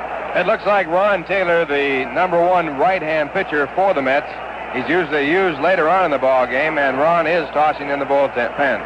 We pause 30 seconds for station identification. WGY, Schenectady. The difference between the right word and the wrong word, it's been said, is like the difference between lightning and lightning bug, which brings to mind the difference between Saratoga Vichy and its drab alternative, tap water. It's a choice between a unique, fascinating mixer or the same lackluster liquid with which one washes automobiles and oneself. Saratoga Vichy in that green bottle with the vivid yellow label. Jim Simpson back in Baltimore. There's a ground ball to Charles, who goes on to first, and Seaver is out of trouble. But not before. 3-run score on 4 hits. No errors and 2 men left. And now at the end of 4 complete, Baltimore 4 and the New York Mets nothing. They call me the Lone Dude. Last evening, I was at the Burger Shack waiting for Melinda to get off work. She could spot my 1970 Plymouth Roadrunner by the optional trapdoor air grabber on the hood. She was singing, "Extra pickle for a nickel, onions on the bun." when all at once some bad guys in a helicopter dropped down and seized my little burger baby. Help me, save me! The dude in his 1970 Roadrunner, powered by the optional 440 V8 engine, follows the copter to a cave hideout. Extra pickle for a nickel, onions on the bun. My beloved Belinda. Quick, untie me. Get him, men. Hold it. Why don't you guys see yourselves for the first time in your lives and get a 1970 Plymouth Roadrunner? Join the multitudes who drive Roadrunners and live their lives in peace as men. No. Please. Okay. Bad guys don't make it. The Roadrunner makes it. Plymouth makes it. This is Ralph Garner along with Jim Simpson from Memorial Stadium in Baltimore. And the Orioles with a run in the first on a home run by Don Buford. And with 3 runs in the 4th inning on singles by Hendricks. Johnson got a walk, a single by Ballinger and Belanger, and then a single by Mike Cuellar, coming up with 3 runs to take a 4-0 lead as we go to the top of the 5th. Now as Cuellar completes his warm-up pitches, we go back to Jim. Ed Charles, Jerry Grody, and Earl Weiss in the top of the 5th inning of this 4-0 ball game, and how sudden it was, Ralph Kiner. as Tom Seaver, a little shaky in the first inning, giving up the home run to Buford in a single to Powell, seemingly had settled down. Only one man had reached base, and that was Buford again on an error in the third, until two were out in the fourth. A single to walk. Two more singles and Buford's double, and the Mets are in trouble in this, the first game. Here is Charles, who struck out in the second, and the Mets and their fans will tell you that many times this season, New York would move into a city for a series, drop the first game, but come back to take the series. They did that several times against the Cubs, and I think that's one of the reasons why the Mets finally believe they were a great ball club. Cuellar's first pitch to Ed Charles is up high, fastball, and it's ball one. Mike now can perhaps pitch a little differently. He'll be bearing down all the way in this, the first 1969 World Series game, but he's got 4 big runs on the scoreboard. The Mets have yet to scratch. High foul, out of play, off to the right. And it's 1-1 to Ed Charles. Well, they talk about the great power of Baltimore. And when they talk about the great power of Baltimore, you speak of Buford, of course, but of Paul Blair, Frank Robinson, Boog Powell, and Brooks Robinson. And yet, it was Ellie Hendricks, Dave Johnson, Mark Belanger, and Mike Cuellar who sent Seaver reeling. Outside from Cuellar, and it's 2-1 to Ed Charles. Buford, who was not with Baltimore in 1966, became the 8th player in World Series history to hit a home run in his first series at bat. And I'll give you a little quiz. Who was the last to do it? Believe it or not, that slugger, Mickey Lolich of Detroit. Brooks Robinson did it in 1966. Cardwell did it. Brooks Robinson backing on the ground ball of Charles and throws him out. Robinson really covers that third base. Jerry Grody, who grounded a shortstop in the second, the batter. Number 15. 4-0. The Orioles were in the top of the 5th. Back here tomorrow, 1 hour later, at 2 o'clock Eastern time, game time. Our pregame show will start at 1:30 Eastern time. Cuellar ready to throw to Grody, hits the first pitch, pops it up. Johnson goes back, and now incoming from left field is Frank Robinson, who takes it for the second out. Al Weiss, who walked in the third, is the batter. 2 down now in the 5th, as Mike Cuellar has given up a single to Cleon Jones in the first. He walked Weiss in the third, and a double to Don Clendening in the 4th, and that's it. Seaver has been wrapped for 6 hits, including a home run and a double by Don Buford. Cuellar. The first pitch is foul down the line to Robinson, who picks it up and throws it on to Cuellar. And many of those base hits back in the 4th inning by Baltimore were on the first pitch from Tom Seaver. They are ready again, and the 1-strike pitch is up high, and it's 1-1. Perfect day, not for the Mets so far, but certainly for Baltimore. Weather-wise, it's in the 70s, and the sun is out, and for the Orioles, they're leading 4-0. Another pitch, and it's fouled back toward our television booth, just off to the right. And it's 1-2 to Al Weiss. Boog Powell at first, Davy Johnson at second, Mark Belanger at short, Brooks Robinson at third, Buford's in left, Paul Blair in center, Frank Robinson in right, Hendricks the catcher, and Cuellar the pitcher delivered. Outside and low, and it's 2-2 to the batter, Al Weiss.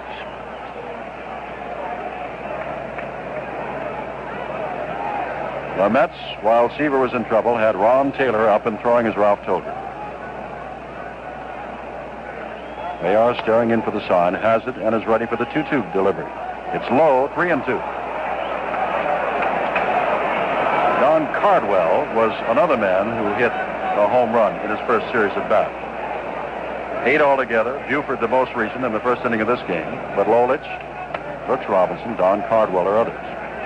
Ground ball, Robinson backing on this one. Difficult play at the knees, gets the ball away quickly, and he's out.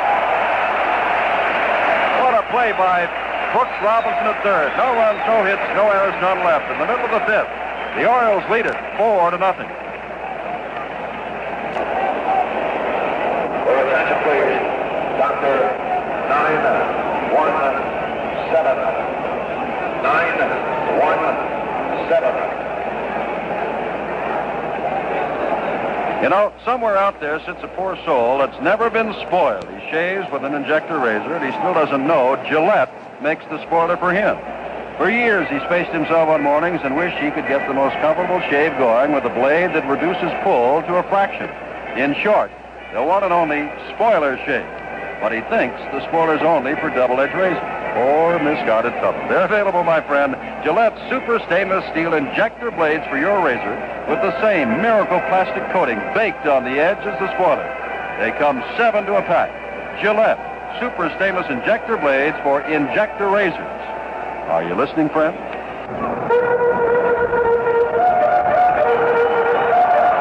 We move now to the last of the fifth inning. In the last of the fourth, the Orioles came up with 3 runs to go out in front by the score of 4-0. And as we go to the last of the fifth, Frank Robinson, Boone Powell, and Brooks Robinson from the New York Mets and the National League, Ralph Carter.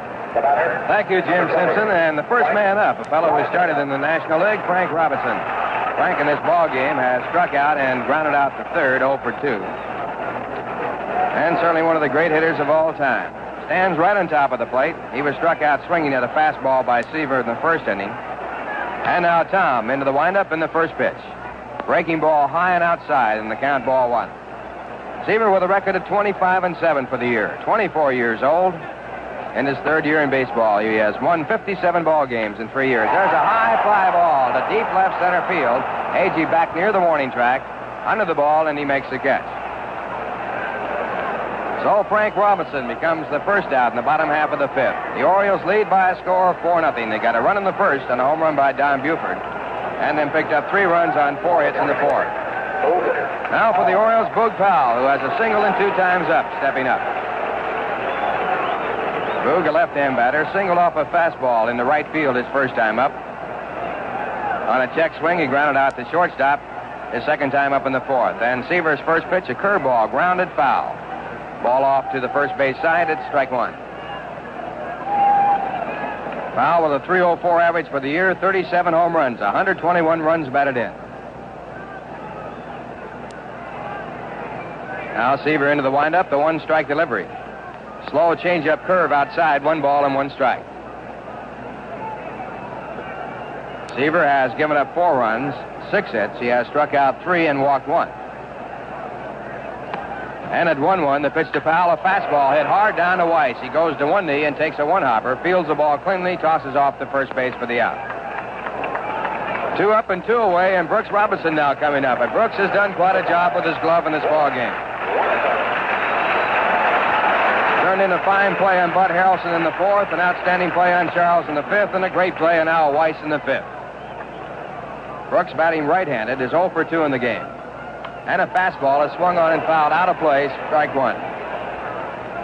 Brooks flied out the deep center on a curveball in the first inning, popped to second base in the fourth for his 0 for 2.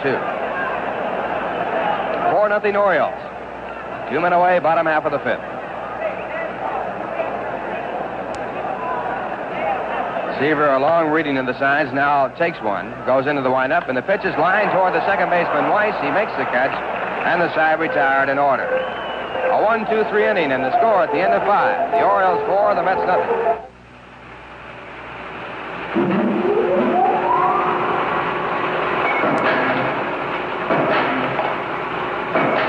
When a company buys an expensive new piece of equipment to improve production, it can be buying an expensive new source of accidents, too.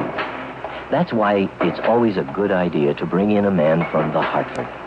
The Hartford has over 200 loss control specialists on call at any time for any of its customers to help them set up control measures and programs for safe operation of machinery and daily activities. At the Hartford, we know it's possible to prevent most accidents before they happen because we have respect for the equipment and even more for the men behind it. Insurance by the Hartford. We try to keep things simple. Along with Ralph Connor, this is Jim Simpson at Baltimore's Memorial Stadium as we move now to the top of the 6th inning. In the last of the 5th inning, Tom Seaver, who gave up 3 runs, 4 hits, and a walk in the 4th inning, got out of it in 1-2-3 fashion, but Frank Robinson hit a ball deep to Agee in center. Powell's groundout was a hard shot that Weiss took, and of course Brooks Robinson lined to the second baseman. So Seaver did not have great stuff either in the last inning. And Tom is the scheduled batter to come up here in the sixth inning. And looking down, we have a change. Tom, Ralph Carter, apparently through for the day. Tom is out of the ball game. Duffy Dyer is going to pinch hit for him, so Tom gets credit for a total of 5 innings of work. He has been charged with 4 runs. He gave up 6 hits. He struck out 3 and walked 1. In the bullpen for the Mets, Don Cardwell warming up. So apparently he'll be the new pitcher in the ball game when the Mets take the field for the bottom half of the 6th. Duffy Dyer, a catcher by trade, a right-hand batter. Has good power. He steps in now against Mike Cuellar. Mets have had only 2 base hits, a single by Cleon Jones in the first, a double by Don Clendening in the fourth. And a ground ball in the first pitch out to Zelanger. He picks it up, throws to first base in time for the out. So Cuellar, working easily, picks up an out on 1 pitch. That'll bring up the leadoff batter, Tommy Agee. Score 4-0 in favor of the Orioles. They have 4 runs on 6 hits. Got a run in the first and 3 runs in the fourth. Agee has grounded out his 2 times up. He grounded out to third in the first inning, hit into a double play at short in the third. And Cuellar, left-hander, with the first pitch, a curve, one of the few he's thrown, and it breaks in for a called strike. Cuellar working mainly with the screwball and fastball. Pitching to a batting order that consists of 9 right-hand batters. And the screwball back is outside. 1 ball, 1 strike. Agee in the overall season batted .271 with 26 home runs. That led the club. 76 runs batted in. That also led the club. Now at 1-1, the pitch by Cuellar outside. 2 balls, 1 strike.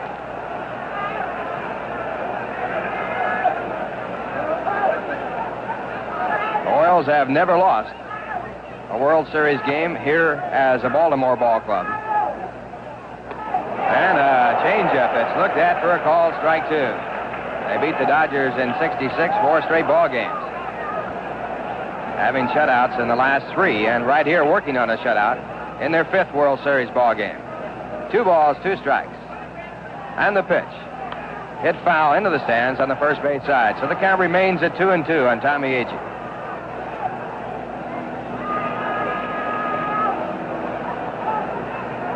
Mets have had only 3 base runners in the ball game, 2 singles and a walk. Cuellar pitching a very strong game. And the 2-2 pitch swung on again and fouled back out of play. 2 balls, 2 strikes. Cuellar finished very strongly, as Jim Simpson pointed out earlier. He won 13 of his last 15 decisions.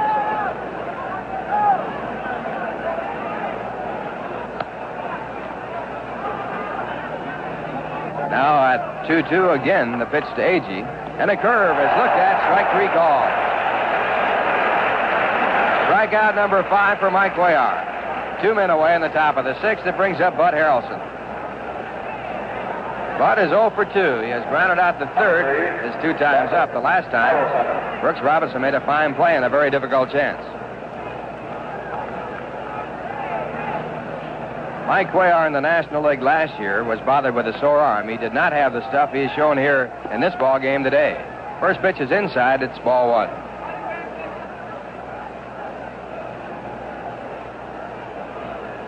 This year he has pitched 5 shutouts. Has an earned run average of 2.38 earned runs per game. A curve back, and it is outside. 2 balls, no strikes. Cuellar did not relieve 1 time this year. He was in 39 ball games as a starter. And the 2-0 pitch to Bud Harrelson. It is low, ball 3, and Cuellar behind, 3 balls, no strikes. Cuellar has walked 1 batter. That was Al Weiss in the 3rd, and he walked him on a 3-2 pitch. Orioles lead 4-0. 2 men away, top of the 6th inning. And the 3-0 pitch. It is in for a call. No, pardon me. The sign went up as the right hand went up, but it was the motion that would send Harrelson to first base. So the second walk. Harrelson on. It brings up the Mets' leading batter for the season, Cleon Jones. Cleon has 1 of the 2 hits off Cuellar in the ball game. A single to center field back in the first. Number 21, Cleon Jones. Cleon flied out to left field his second time up, so he's 1 for 2 in the ball game. Batted .340 for the season. Ralph, I'm looking at the pitching of Mike Cuellar, and of course we know him as a screwball pitcher, but he has not gone to it too much in this inning. He has changed his style, and he has switched from the screwball early in the ball game to the curveball and now back to the fastball.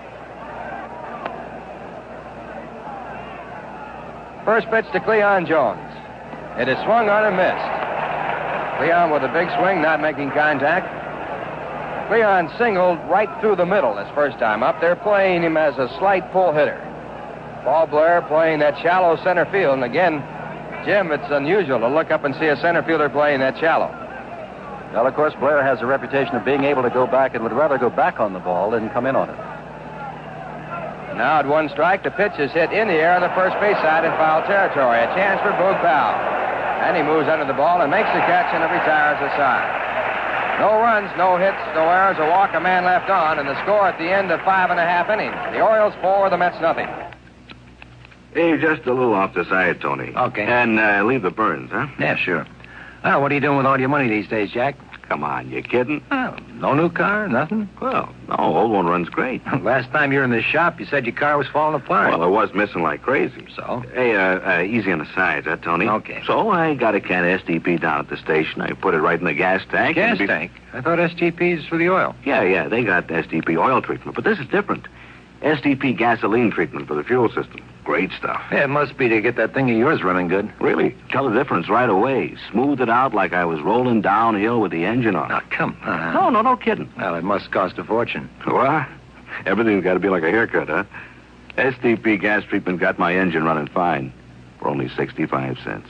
STP gasoline treatment. You can feel the difference with the very first can. Ask Mario Andretti, Indy 500 winner. We pause 30 seconds for station identification. WGY, Schenectady. Saratoga ginger ale is not Saratoga Vichy with ginger flavor added. We're not sure where that rumor got started, though we have our ideas. In any event, what Saratoga ginger ale is a quite unusual, delicious drink with its own identity altogether. It's gingery without being snappish, mellow without being gooey, altogether luscious. But then the Saratoga people do everything in good taste.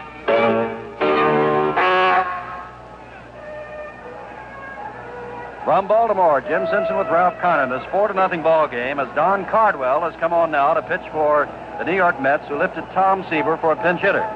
As Ralph said, Seaver worked 5 innings, gave up 4 earned runs, 6 hits, struck out 3 and walked 1. Cardwell, who's coming on, is 33 years old, born in Winston-Salem, North Carolina, and still lives in the Tar Heel State in Clemens. He's been around. He's pitched for the Phillies and the Cubs and the Pirates, and this is his 3rd year with the New York Mets. On the year, he was in 30 ball games, won 8, lost 10, and his earned run average is 3.02. And it'll be up to the right-hander to hold the powerful Baltimore Orioles, and at the same time, the Mets need runs. They trail 4-0, Ralph. Tough assignment for Don Cardwell, and the Mets taking the field, and the first batter that Cardwell will be pitching to will be the catcher, Ellie Hendricks. Ellie got a rally going in the 4th inning that saw 3-run score after 2 men were out when he singled to right field. Hendricks is 1 for 2 in the ball game. Left-hand batter, batted .244 for the year.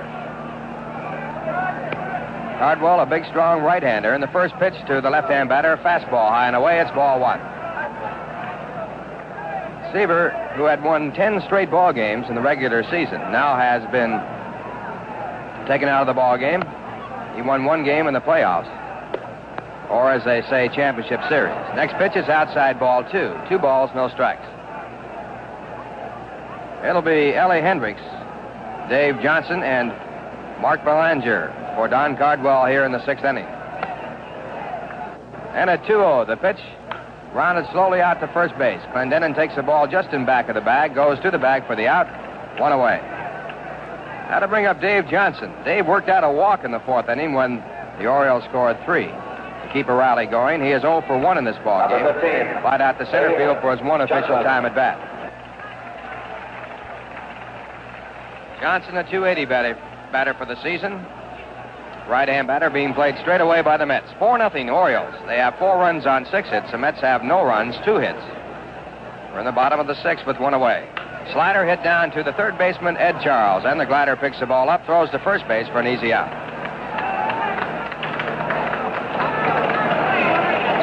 Now Mark Belanger coming up. Mark singled to right field to drive in the second run of the ball game for the Orioles in the fourth inning. A big base hit. First time up, he grounded out to third. He batted .289 in the overall season. Right-hand batter. That .289 represented a rise of 79 points in his batting average over last season. And the first pitch, a called strike.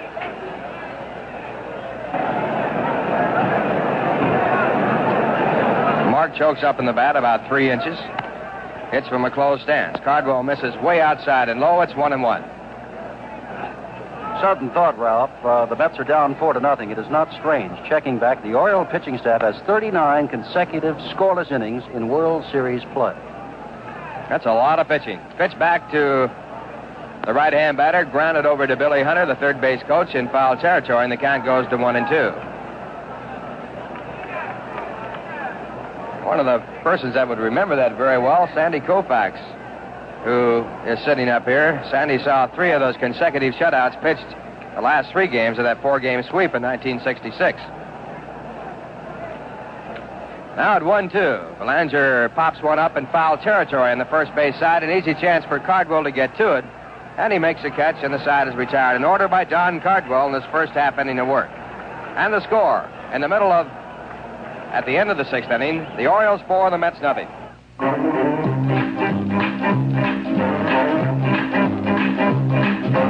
If you want a car that makes it,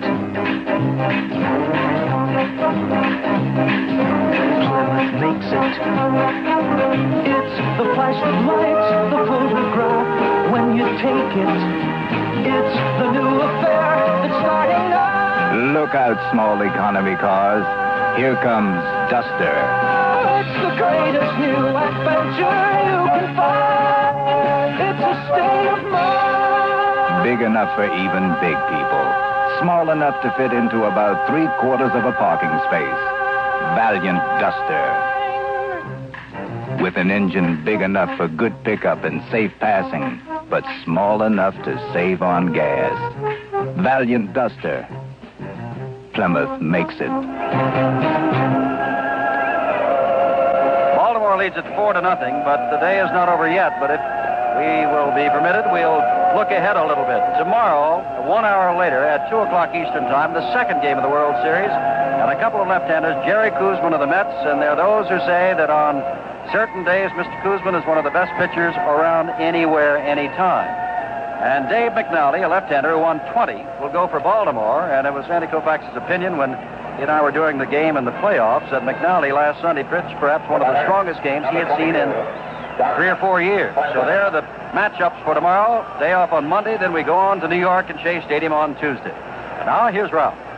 Okay, Jim, and the first batter will be Don Clendening for the Mets. Don had a double his last time up off Mike Cuellar, who has given up only 2 hits. And the first pitch is low, ball 1. Don hit a curveball in the left center field for a double, his first base hit in this World Series. First time up, he struck out on the 2-2 curveball. Here's a 1-0 pitch. Swung on and missed, a screwball, and the count 1-1.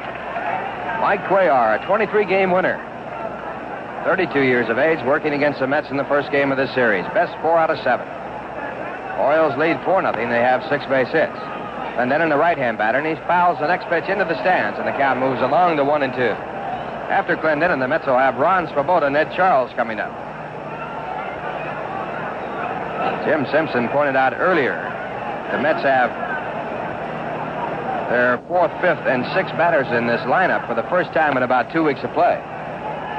Next pitch is hit foul again back into the stands, and the count stays at 1-2. Mets have not seen much left-hand pitching. The starting pitcher, the last left-hander to start against the Mets was Steve Charlton. That was back on September 24th when the Mets won the Eastern Division of the National League against the St. Louis Cardinals, winning 6-0. Now a pitch inside, and the count 2-2. They did face the left-hander George Stone in the playoffs with Atlanta in relief. But manager Gil Hodges did not shift his platoon system players into the ball game with that change. Now a swing and a foul into the stands. The count 2 balls, 2 strikes.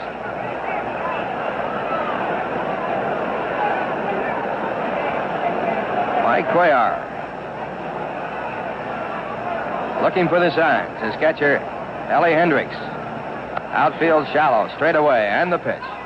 Hit hard to center field. Another base hit for Don Clendening. He is now 2 for 3. Ball fielded by Paul Blair, and Don is on at first base as he leads off here in the top of the 7th inning. And that'll bring up Ron Swoboda. Mets with their 3rd base hit. Ron Swoboda coming up is 0 for 2. Orioles lead 4-0. No one out, top of the 7th. Ron makes his home here in Baltimore, right-hand batter. Then Cuellar from the set position, and the first pitch is high. Fastball missing, ball 1. Ron batted .235 in the overall season with 9 home runs and 52 runs batted in. He was struck out on 3 pitches his first time up. Next time up, he flied out to center field. The 1-0 pitch. Outside, ball 2. So as we move to latter stages of this ball game, the Mets looking for runs. And the anticipation is, can Mike Cuellar continue to hold on and pitch a strong ball game? He had 18 complete games in the regular season. 5 of them were shutouts. Here's the pitch. High, ball 3. 3 balls, no strikes, and Hendricks walks the ball back toward the mound. On deck, batter for the Mets is Ed Charles. Well, Jim, I know you saw a lot of the Oriole ball games this last year and working for NBC on the game of the week, and this ball club certainly is an impressive ball club as you look at the players that stand out there in that field here today. Well, like all good ball clubs, Ralph, it's no surprise. Back in March down in Florida and throughout the Southwest, everybody was saying, what's the best-looking ball club you've seen? And most folks said Baltimore. They won 109, and here they are in control at least of this, the first World Series game. And a mighty important game to win. Best 4 out of 7. Now the 3-0 pitch, a called strike. This time is back in.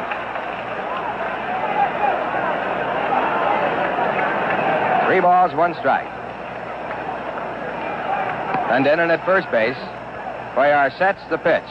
Outside, ball 4. And now the Mets, for the first time in the ball game, have 2 men on. On the walk, Swoboda gets first base. Clendening moves down to second and brings up Ed Charles.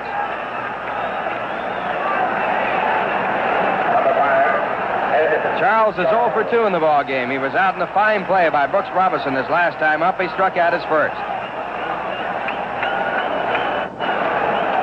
Now some stirring in the bullpen for the Orioles. Cuellar right on top of this ball game. No one out, though, in the top of the 7th, and the Mets threatening. And the first pitch to Charles. A fastball high and inside, ball 1. And Hendricks now going back out to the mound, walking slowly. Eddie Watt out there throwing now as Davy Johnson comes in, Ralph, to slow down Mike Cuellar. And Watt is quickly warming up as George Bamberger, the pitching coach, has gone out to talk also with Mike Cuellar. Well, you just can't point out the tremendous pressure that these players are playing under with literally millions of people watching, listening. Bamberger makes a short speech and then returns back toward the dugout.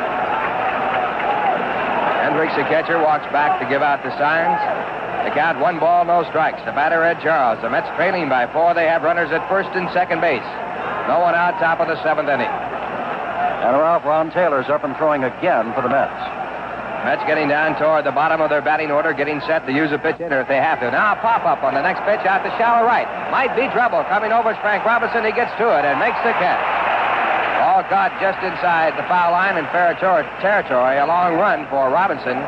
Shaded over toward right center field against the right-hand batter. So the Orioles pick up an out. 1 away in the top of the 7th. It brings up the catcher for the Mets, Jerry Grody.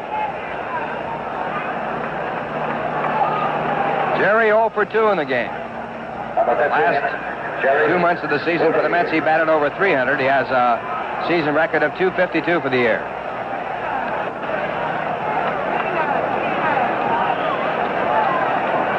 Grody, a right-hand batter, being played very shallow in right field by Frank Robinson. Shallow in center by Paul Blair.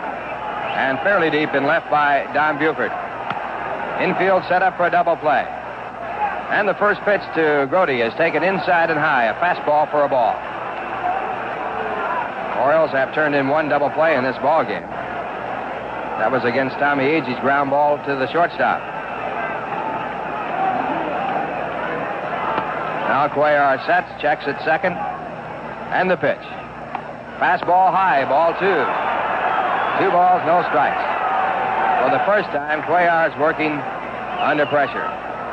Under more pressure than just a World Series ball game.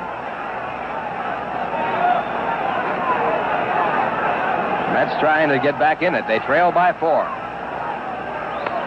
And at 2-0, the pitch to Jerry Grote. Hit hard by the shortstop in the left field, a base hit. Clendening rounds and is held up at third.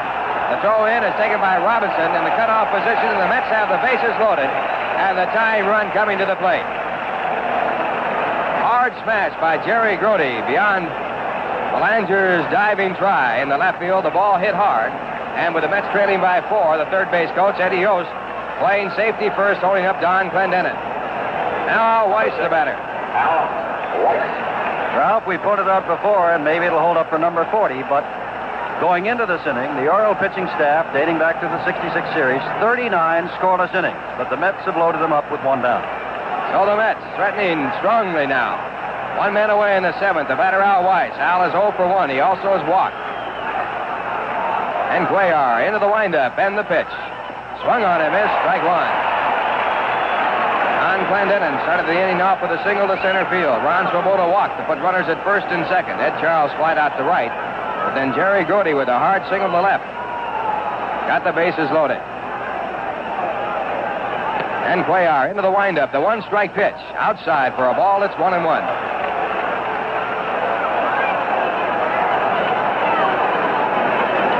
1 ball, 1 strike. Mets now in the ball game have 4 base hits. And the pitch back is taken low in the dirt. It's 2 balls and 1 strike. The on-deck batter, the pitcher, but Cardwell, I'm sure, will not bat. Mets will have to go to their bench as they trail in the ball game 4-0. The Orioles 4 runs, 6 hits, no errors. The Mets, no runs, 4 hits, 1 error. And the 2-1 pitch. Inside, it's ball 3. 3 balls, 1 strike.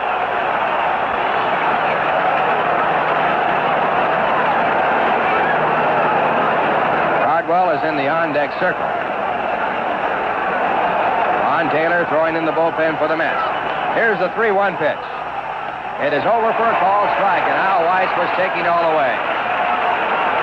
So it's out 3-2 with 1 away in the 7th. Tension mounting here at Memorial Stadium in Baltimore, and the 3-2 pitch to Weiss is hit to left field. Buford hanging there will catch it. He makes the catch. Clendening has tagged up at third. He comes in from third to score the first run of the series for the New York Mets. And a field play put out at third. It is denied by the third base umpire, Shag Crawford, and the Mets have reached the scoreboard for the first time in World Series history. So it's now a 4-1 ball game. Swoboda held at second base. Behind him, Grote at first.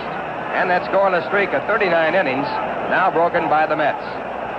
39 consecutive scoreless innings by Baltimore pitchers in World Series play has just been broken. Now coming to the on-deck circle, Rod Gasper. Rod batting for the pitcher, Don Cardwell, and he represents the tying run. Rod is a switch hitter. He'll be batting from the right-hand side against the left-hander, Mike Cuellar.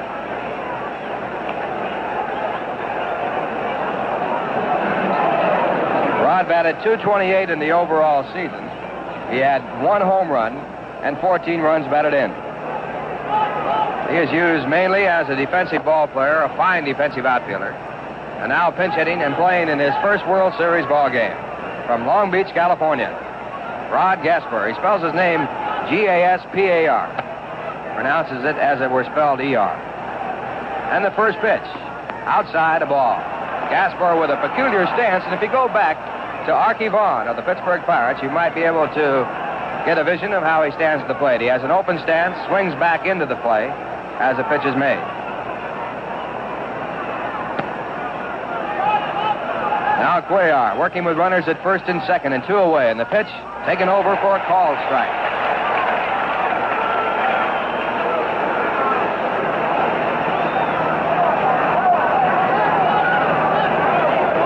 One ball, 1 strike. Mets with a rally started. They need 3 more to tie. 2 away in the top of the 7th inning. And Cuellar, a left-hander. Back to the plate. And he gets a screwball over the outside corner. It's called strike 2. So the count now against the hitter, 1 ball and 2 strikes. On deck batter for the Mets, Tommy Agee. He represents the power in the ball club. Gasper steps out of the batter's box, takes a few practice swings, now gets back in. And Cuellar now set to go. And the 1-2 pitch. Grounded slowly out to third. Could be a base hit. Robinson charging, picks it up with his bare hand. In time for the out. A great play by Brooks Robinson. In the inning, 1 run on 2 hits. No errors and 2 men left in the score. In the middle of the 7th, the Orioles 4, the Mets 1. Lee Ballou on the field with some baseball greats, finding out what kind of people use which kind of right guard. First, Ricky Llewellyn, who uses right guard antiperspirant. Rick, tell us about your great groundskeeping team. Well, our primary role is protecting the infield from rain and precipitation. How? By covering it with a tarpaulin. And I'm proud that our crew broke the record for covering an infield with a tarp. 20 seconds in a raging downpour. Congratulations. Well, they had a lot of desire in spring training. They worked hard. And we're able to put it all together this year. About right guard, Rick. See, wetness is my mortal enemy. That's why I employ right guard antiperspirant. It helps keep me dry and stops odor so they don't offend the guys. Like Tex here, the best little foul line painter in the majors. Thanks, Rick. I'm a right guard regular man. It tops the league in odor protection. 1 shot of right guard regular keeps me fresh all day, letting me concentrate on foul lines so straight I often get applause. 2 kinds of people, 2 kinds of right guard. Wally, meet Chuck from the top crew. He's had a great year despite being hobbled by a muscle pull. Along with Ralph Connor, this is Jim Simpson back in Baltimore, where the score is 4-1, the Birds. Baltimore scored first in the first inning when Don Buford, the leadoff batter, hit a home run off Tom Seaver, since departed. With 2 out in the 4th inning, Hendricks singled, Johnson walked, Belanger singled in another run, Cuellar singled in a run, and Buford doubled in another to score 3. And that made it 4-0, and that's the way it stayed until the last inning, when the leadoff batter, Clendening, singled to center field on a 2-2 pitch. Trevota walked, with Clendening going on to second. Charles fly to short right. Grody singled to load the bases, and Al Weiss's sacrifice fly scored the only run of the ball game. Cardwell, batted for by Rab Gasper in that inning, has since departed, and Ron Taylor has come on. Taylor 9-4 with 13 saves, 2.72. And I couldn't help but think the story, Ralph, that you and the rest of the Mets broadcasters talk about when you talk about Rod Gaspar, as you used to call him. It was mid-season before he came to one of you. I guess Lindsey Nelson said, "My name is Gasper." And he said, "Why didn't you tell me in the spring?" He said, "I didn't think I'd stick." And here he is in the World Series. And that's been the story of the New York Mets as they have put together their greatest season. Right here, though, they trail by a score of 4-1 to the powerful Baltimore Orioles. And the first batter for Ron Taylor as he steps into the pitcher's box is pitcher Mike Cuellar. Mike helped his own cause back in the 4th inning with a base hit to drive in the run. It was the 3rd run of the ball game for the Orioles. In the season, Cuellar batted .124, has a lifetime average of .124, and the first pitch is in for a called strike as Taylor comes in with a slider.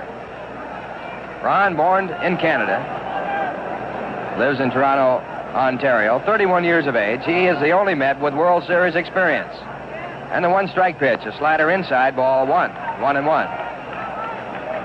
Ron has played for Cleveland, St. Louis, Houston, and now the Mets. Got his World Series experience for the St. Louis Cardinals. He has not given up a base hit in World Series play. 1-1 pitch, hit hard foul by the first base coach, George Stoller. Ron was in 59 ball games in 1969. He had a record of 9-4, an earned run average of 2.72. He was in 2 games in the 1964 World Series.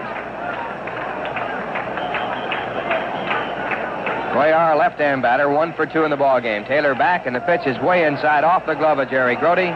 2 balls, 2 strikes. The Orioles 4, the Mets 1. The Orioles have 6 base hits, the Mets have 4. We're in the bottom half of the 7th inning. In World Series play, the National League has won 26 times, the American League 40. And at 2-2, the pitch, high and away, ball 3. A full count to Mike Cuellar. The on-deck batter is Don Buford, who has had 2 hits and 3 times up.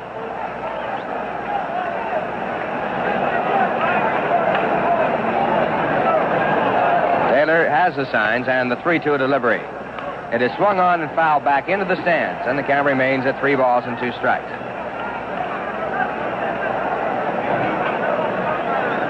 Orioles winning 109 games, just 2 short of the American League record of 111, won by the Cleveland Indians in 1954.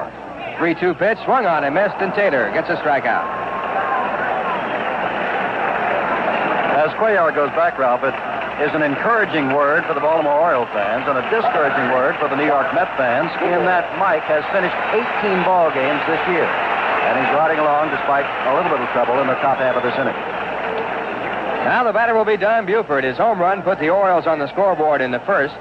It came on the second pitch of the ball game off Tom Seaver. And later on he doubled to right field for his second base hit. He also reached on an error by Al Weiss, so he has been on 3 times and 3 times up. And the switch hitter, batting left-hander, takes the first pitch outside, ball 1. Tom Seaver went to the University of Southern California and played for Rod Dado there, the baseball coach who has done such great work. Don Buford also came from USC. And there's a high fly ball hit to right center field. Ron Swoboda over, also Tommy Agee. Agee's making the call, and he makes the catch.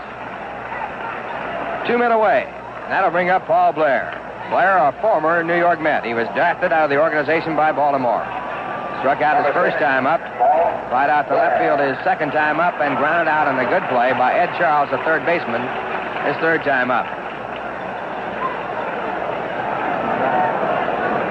Paul Blair played with many of the Mets that are on the field here today in the Mets minor league organization. First pitch by Taylor, a breaking ball outside. It's ball 1.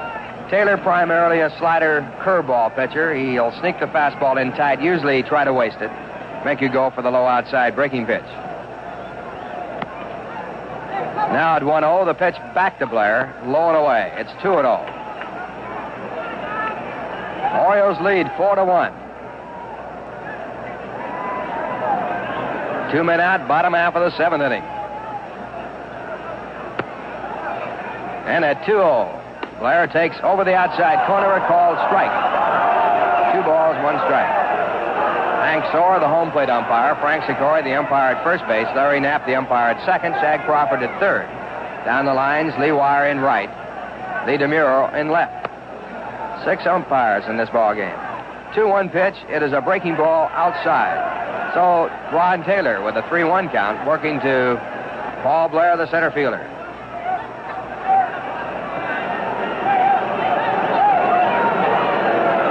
Taylor checks the signs, now into the windup. And the pitch is swung on and missed. Blair trying to go for the big one, not making contact. In the season, he had 26 home runs, batted .284.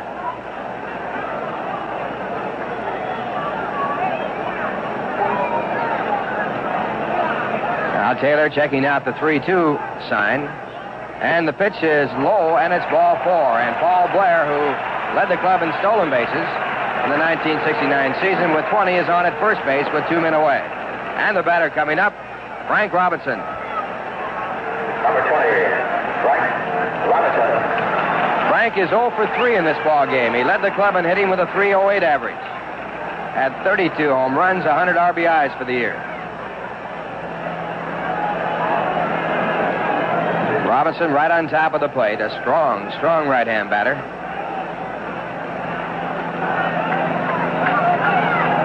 And now Taylor working from the set position for the first time. Here's the pitch.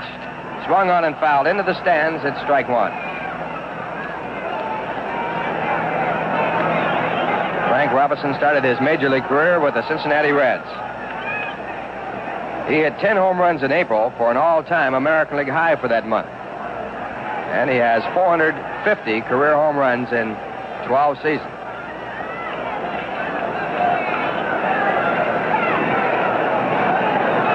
Now Taylor working from the set position.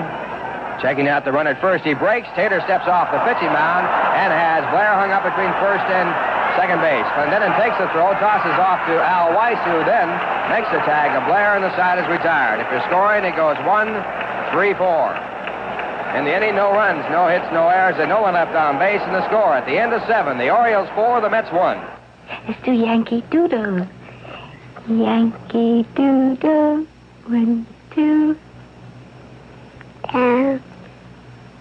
Riding on a pony, stuck a feather in his hat and called it macaroni. What did he call it?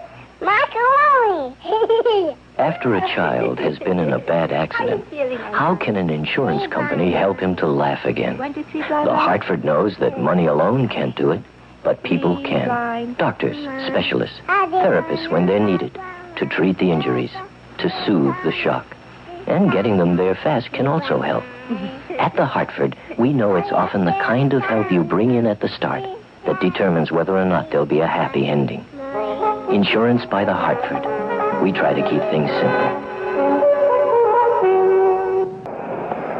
Along with Ralph Connor, this is Jim Simpson back at Baltimore's Memorial Stadium under sunny skies, the temperature in the low 70s, and the New York Mets trailing 4-1 as we move to the top of the 8th. But the Mets have the top of their batting order, and Tommy Agee, Bud Harrelson, and Cleon Jones against Mike Cuellar, the winningest left-hander in the major leagues this year with 23, and a man who led the Baltimore staff in complete games with 18, and he's been very strong thus far over the first 7 innings, giving up 4 hits, striking out 5, walking 3, and giving up just 1 run. Number 20. Okay, Jim, we're moving now to the very important part of the ball game for the New York Mets, their last 2 innings. And the first batter will be their leadoff man, Tommy Agee. Tommy is 0 for 3 in the game. He has hit the ball hard twice. Grounded out the third his first time, hit into a double play in the third his second time up. He struck out, got caught looking at a curveball in the 6th. So Tommy 0 for 3 to lead off for the Mets here in the 8th inning. And the first pitch is looked at for a called strike. The Mets will have Tommy Agee, Bud Harrelson, and Cleon Jones as their first 3 here in the 8th against the starting pitcher, Mike Cuellar. And the left-hander back. The 1-strike pitch, a curve, hit down the right field line. The ball curving away and into the stands, a foul ball. Ball was fouled by about 20 feet. And I doubt very much if it would have been out of the ballpark if it had been fair. 309 down each line, 380 in the alleys, and 410 in center. So Agee back to the plate. The count at 2 strikes. Cuellar ready to go. He's eager to pitch. And now the windup and the pitch. And the pitch is swung on and missed, and Cuellar with a fastball strikes out Tommy Agee. That is his 6th strikeout in the ball game. That'll bring up Bud Harrelson. Bud is 0 for 2 in the game with a walk to go along.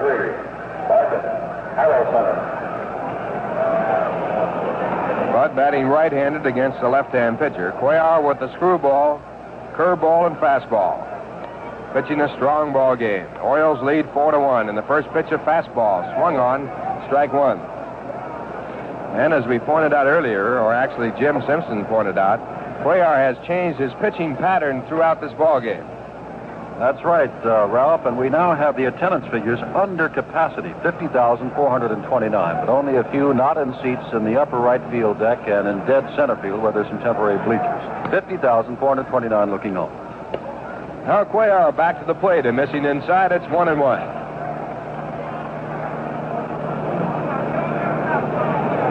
The Orioles in the regular season drew over 1 million people. The Mets drew over 2 million.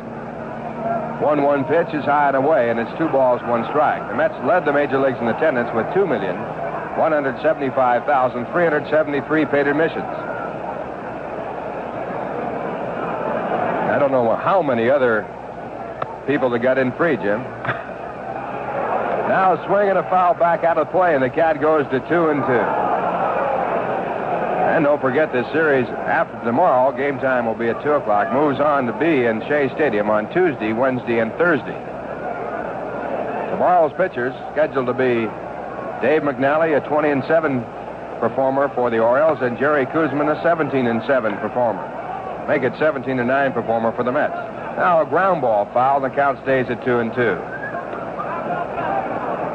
Tuesday's pitchers are to be Gary Gentry, if everything goes according to form.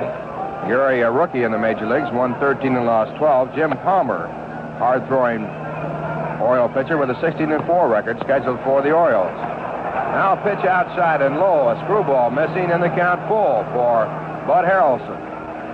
1 man away, top of the 8th. The Mets trailing by 3. On deck batter, Cleon Jones. And the pitch hit hard in the hole. It'll be a base hit in the left field. Harrelson makes a turn at first base. Ball fielded by Buford. And the Mets have their 5th base hit in the ball game. And it brings up Cleon Jones, who has a base hit and 3 times up. That base hit by Harrelson, his first in World Series play. Cleon singled his first time up in the center field, but was left at first base. He also has flied out the left and fouled out the first. Number 21. Cleon batting .340 for the season. He was 3rd in the National League batting race, won by Pete Rose. In between was Roberto Clemente. 4-1 Orioles. Mets needing 3 to tie. 1 man away, top of the 8th inning. They were behind from the very second pitch. A Buford home run, and the second pitch of the ball game off Tom Seaver. Got the Orioles in front 1-0. Now a fastball in for a called strike. Baltimore then got 3 runs in the 4th with 2 men out. Getting 3 runs on 4 hits. Since then, they have been held in check. 1 strike count on Cleon Jones. Cuellar sets, checks at first. Here's the pitch. It is swung on and grounded foul. Strike 2.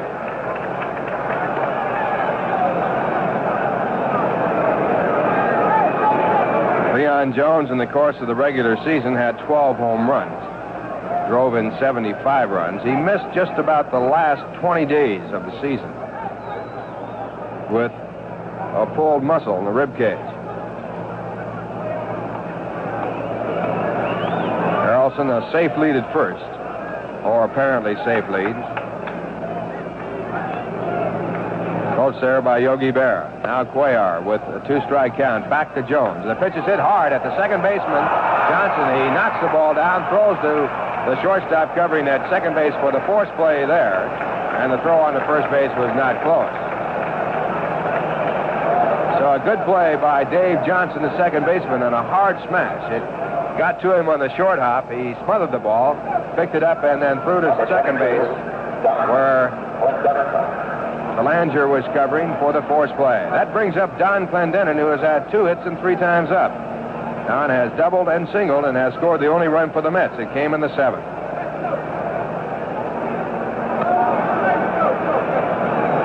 And the first pitch is low, a ball.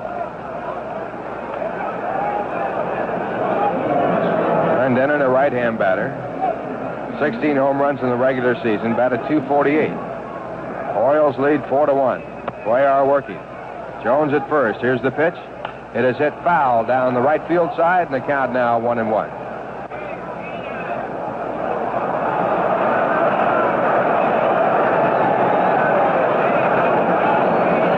It has been a beautiful day here in Baltimore.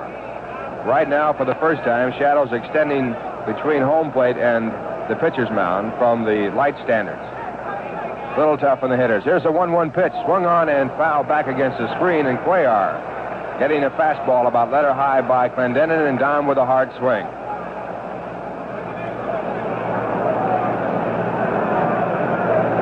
Clendening got the big hit for the Mets that cinched the Eastern Division against the Cardinals when he had a 3-run home run in the first inning against Steve Carlton. The Mets won that ball game on September 24th, 6-0. Now a pitch just outside, just off the plate. Ball 2. 2 balls and 2 strikes. Pitchers always say when something like that happens, how could he take a pitch that close? Sometimes because you're fooled. Now Cuellar sets again. Here's the 2-2 delivery. Swung on and missed. Great screwball by Cuellar, and Clendening is struck out. No runs, 1 hit, no errors, a man left at first, and the score. In the middle of the 8th inning, the Orioles 4, the Mets 1. Hiking down the dusty trail, hear them old coyotes wail. I'd walk a mile for a camel. I'd walk a mile, wouldn't you? I got a wandering soul, beat up boots with a great big hole. I'd walk a mile for a camel. This message was strictly for smokers who never tasted a Camel cigarette. Camel smokers, you know what we mean. You other guys, start walking. Oh, what are those tiny whiskers there? The nubs! The nubs! Those miserable little specks of hair. The nubs! The nubs! Gillette Techmatic has news for you. The nubs are doomed, the nubs are through. You'll shave so close, now Techmatic gets the nubs. The Gillette Techmatic razor adjusts to shave you closer. You almost never get nicked, but you always get the nubs. Techmatic gets the nubs. We pause 30 seconds for station identification. WGY, Schenectady. The difference between the right word and the wrong word, it's been said, is like the difference between lightning and lightning bug, which brings to mind the difference between Saratoga Vichy and its drab alternative, tap water. It's a choice between a unique, fascinating mixer or the same lackluster liquid with which one washes automobiles and oneself. Saratoga Vichy, in that green bottle with a vivid yellow label. Along with Ralph Carter, this is Jim Simpson back in Baltimore. The last of the eighth, Frank Robinson, Boog Powell, and Brooks Robinson in this 4-1 ball game. Baltimore winning. And a statistic, because baseball is built on statistics, Ralph, the team that has won the first World Series game previously has won 39 series and lost 26. Pretty impressive numbers when you start to think about it. And another thing, the Mets have never, ever won a first game in anything they've ever done. And the first pitch is over the outside corner. It is strike one. Batter, Frank Robinson. The Mets have never won an opening game. They have never won the first game of any important series like a World Series. So maybe it's true to form. One strike pitch to Frank Robinson. And Taylor back, and the pitch is just off the plate. It's 1-1. And a possible exception, Atlanta. They did win the first one there. That would be the only exception. You caught me. I just wanted to see if you were alert. I'm here. 1 ball, 1 strike. And the first pitch back there after the 1-1 count over the outside corner, and it's now 1-2. Frank Robinson, 0 for 3 in this game, batting against Ron Taylor for the first time. Ron came in the 7th inning, has not given up a base hit. And the 1-2 pitch. Just off the plate, a slider missing. 2 balls, 2 strikes. Orioles have 4 runs on 6 hits. They got a run in the first and a home run by Buford. Picked up 3 runs on 4 hits in the 4th. And took a 4-0 ball game to the 7th when the Mets got their only run. Now a swing and a foul into the stands. So the count remains at 2-2. In the 7th inning, Clendening singled to center field. Ron Swoboda walked to put Clendening down at second. Ed Charles flied out to right. Runners holding. Grody singled hard to left to load up the bases.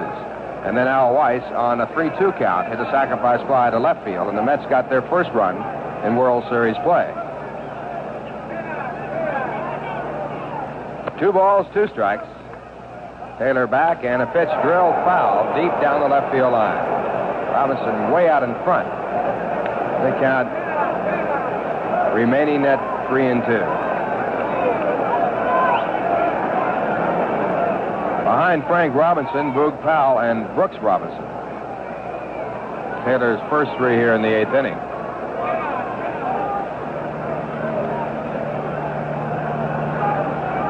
Now the signs are out and the pitch. Swung on and missed, and Frank Robinson is struck out.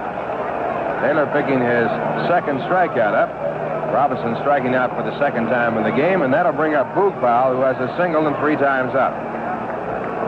Number 26. Looking ahead to pitching, Ralph, in the first, tomorrow it is Koosman and McNally, and we assume on Tuesday in New York it'll be Palmer and the rookie Gary Gentry.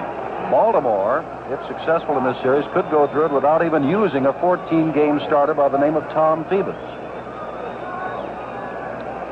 Now Boog Powell, the batter. Boog singled to right field his first time up, takes a vicious swing and misses strike 1. Powell with 37 home runs in the regular season. Well, when you talk about Baltimore, you talk about Frank Robinson, Boog Powell, the fielding of Brooks Robinson, speed and fine hitting of Paul Blair, and also Don Buford. But they have strong, strong pitching. Sort of the story of the old powerful Yankee ball clubs. Here's the one-strike pitch. And it's in for a call, strike two. Remember Gil Hodges yesterday, when asked about platooning and playing the right-handed hitters, he said, listen, what happens on that dirt spot out there, meaning the pitcher's mound, is going to be the story of the series. And thus far, he's gone with his best, Tom Seaver, and trails 4-1. Now the two strikes pitch to Boog Powell. It's grounded out to the first baseman, Don Clendening. He grabs the ball near the foul line, trots to the bag for the out. Now with 2 men away, Brooks Robinson comes up. He is 0 for 3 in the game, but he has turned a sparkling job with his glove at third.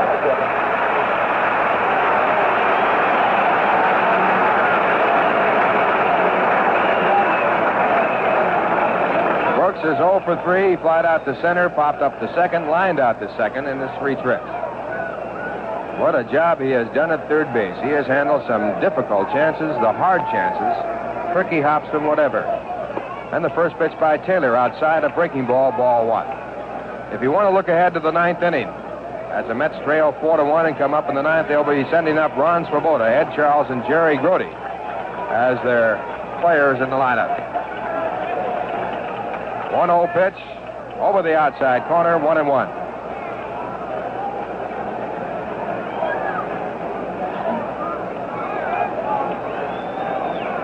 One ball, one strike.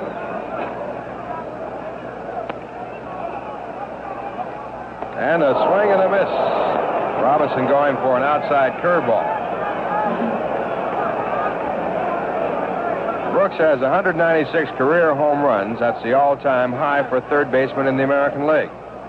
He's had 1,931 hits in his major league career. 1-2 pitch. Outside, a breaking ball again. 2 balls, 2 strikes. The Orioles 4, the Mets 1. 2 men out, bottom of the 8th inning. First game of the best of 4 out of 7 in this 1969 World Series. Now at 2-2, the pitch by Taylor. Swung on and missed, strike 3, and Ron Taylor in 2 innings, striking out 3, giving up no hits. A 1-2-3 inning and the score at the end of 8. The Orioles 4, the Mets 1.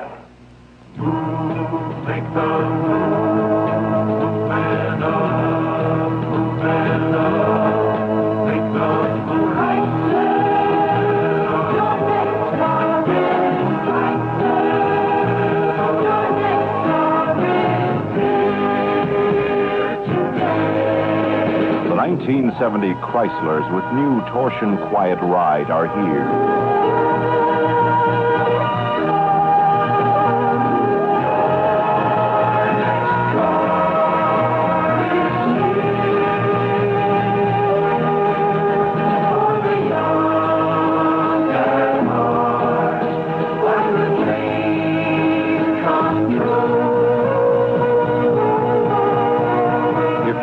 To move this year, move up to Chrysler.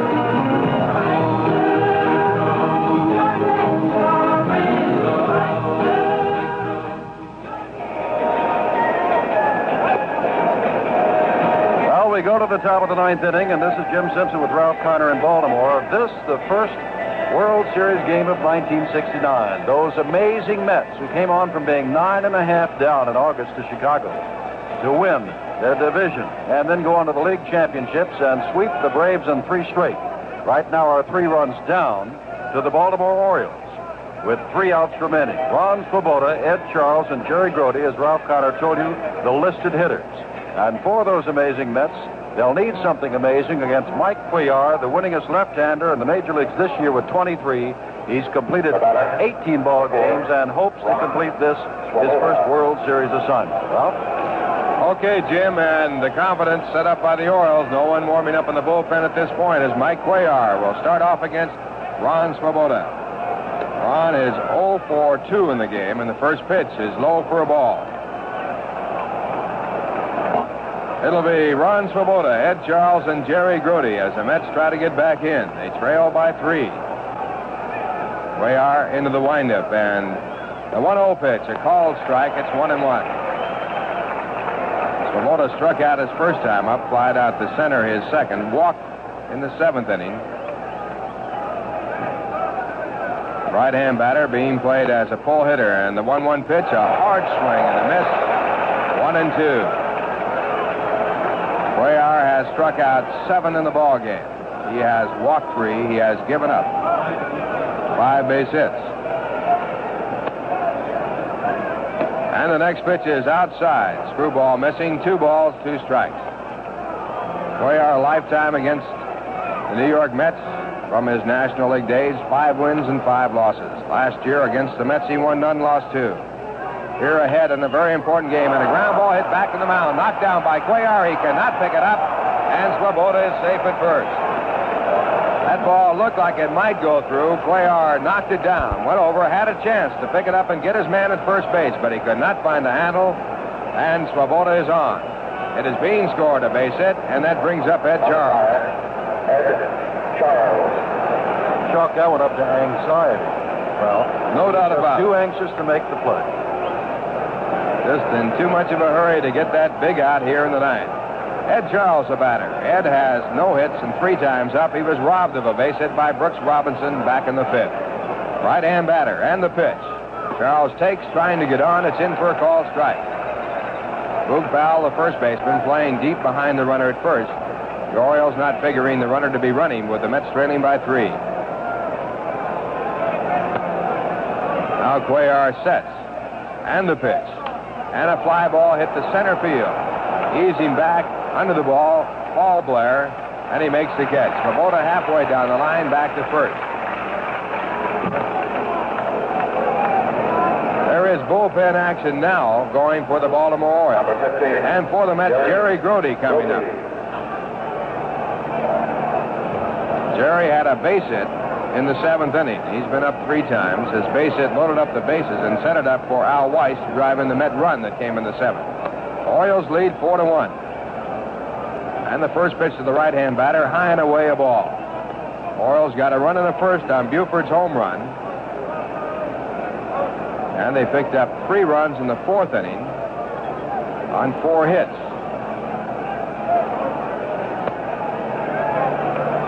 Now Cuellar back, and the pitch is in for a called strike, and Grody taking. The man on, Ralph. The Orioles have gone to the bullpen, and left-hander Pete Rickard, former National Leaguer, is throwing along with Eddie Watt, who was throwing a couple of innings ago. So the Orioles have their bullpen ready for protection. Now Grody full with a screwball and going forward outside and swinging and missing. It's 1-2. Blair with that good screwball. He's had a fine fastball. Has not used the curve too much, but has used it. Used it mainly to set up his other pitches. 1 ball, 2 strikes. 1 man out, top of the 9th. The Mets trailing by 3. And the pitch. And it is over the outside corner. Strike 3 call. Grody struck out with the screwball. He did not like the call. That'll bring up Al Weiss with 2 men out in the top of the 9th inning. So the Mets are down to their last out. As Al Weiss steps up, he has driven in the only run for the Mets. It came on a sacrifice fly in the 7th inning with the bases loaded. Al is 0 for 1 officiating the game and was robbed of a base hit. That was strikeout number 8 for Mike Cuellar. And the first pitch is looked at. It's inside a ball. In the on-deck circle for the Mets, Art Shamsky, a left-hand batter.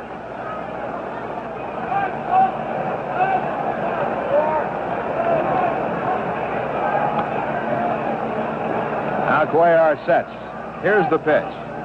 And Weiss looking again, trying to work out a walk to get on base to bring up the tying run. And it's low for ball 2, and now Hendricks walks out to the mound to talk to his battery mate, Mike Cuellar, who won 23 ball games this year. Mike won 13 of his last 15 decisions in the regular season's play.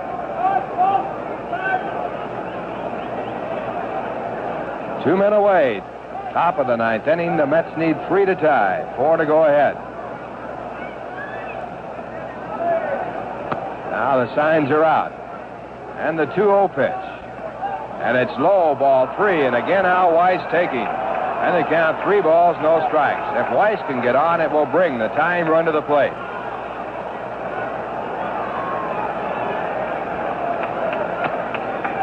Al Cuellar sets. The 3-0 delivery. Outside ball 4, and Weiss walks. Svoboda down to second, and Art Shamsky will be pinch hitting for the pitcher, Ron Taylor. Shamsky in the season batted .300, and we're going to have some time called here now. And a conference will be taking place at the mound. George Bamberger, the pitching coach, walking out to the mound. He has been out before. And this ball game, with 1 out to go, being slowed down as the Orioles try to work out some strategy. And we'll repeat again, Ralph, in the World Series, as in the playoff games, the coaches or the managers can come out and talk to their pitchers as many times as they deem necessary. So Bamberger can simply walk out there and talk to Cuellar. But after all, it is an infield hit. More disturbing, perhaps, is the walk to Al Weiss, not known as a big hitter, hitting at .215 on the year and on 4 pitches. And the man that was benched because of left-hander Cuellar was to start today's game as the man on whom the Mets pin their hopes right now, left-hander Art Shamsky. One of the reasons that manager Gil Hodges likes to platoon is to have a strong bench, and Art Shamsky, who had 14 home runs and 47 runs batted in 100 games, is now the batter. He had a great year for the Mets, and the first pitch is swung on and missed. Strike 1. Cuellar going to the curveball for the first strike. Ron Swoboda is at second base. Al Weiss is at first base. Cuellar sets, working quickly. And the 1-strike pitch. Hit hard down to the second baseman, Dave Johnson. He has the ball to throw to first base. And the Orioles have won the first game of this 1969 season. The final score of the first game of the World Series is 4-1. We'll be back with a recap of today's ball game in just a minute. Have you heard about the latest Gillette invention? It's an aerosol shave cream called the Hot One. It actually heats up right under your very nose. No kidding. You don't have to hold the can under hot water or plug it in or do anything like it, because the Hot One gets hot all by itself, right out of the can. And the fact is, hot shave cream softens whiskers quicker than cold shave cream. They give you a faster, more comfortable shave. So why shave with the cold ones when you can shave with the hot one? The self-heating shave cream from Gillette. Some men have average-size hands. Some men have big hands. For men with average hands, Gillette introduces our new adjustable razor with an average-size handle.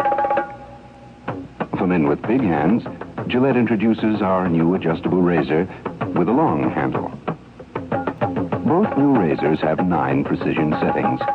Gillette figures a more comfortable razor in your hand means a more comfortable shave. Along with Ralph Connor, this is Jim Simpson in Baltimore. The first game of the 1969 World Series is over. The Orioles have won it by the score of 4-1, and going back to 1966, that means they've been to the World Series post 5 times and have won them all. Baltimore scored first in the first inning when on a 1-0 pitch, Don Buford hit a home run over the right field fence. They did not score again until the 4th, and it came with dramatic suddenness. Boog Powell grounded out. Brooks Robinson popped up. But then Ellie Hendricks singled to right. Davy Johnson drew a walk. Belanger singled a drive and a run. Mike Cuellar, the winning pitcher who finished 18 ball games during the regular season and finished today, singled to center to drive in a second run. And Don Buford, who had quite a day today, doubled to right to drive in a third run to make it 4-0. The Oriole pitching staff by that time had gone 39 innings without giving up a run going back to the 1966 series. But they gave up one in the 7th inning. Don Clendening got his second hit of the day, sandwiched between 2 strikeouts. He singled to center. Ron Swoboda walked. He went on down to second base. Ed Charles had his short fly to right caught by Frank Robinson. But then Jerry Grody singled hard to left field, so hard that Buford, and of course the Mets were down by 4 at this time, was able to hold the runner on at third, and so was Eddie Yost, the coach, holding him there. Al Weiss hit a long drive to left field, and that scored Clendening with the only run for the New York Mets. And so the final score, 4 runs, 6 hits, no errors for Baltimore. Cuellar the winner. 1 run, 6 hits, and 1 error for the Mets, with Tom Seaver, the 25-game winner, the loser. And we'll continue with our recap of today's game right after this message. Second floor refrigerators, formerly $195, now $215, going up.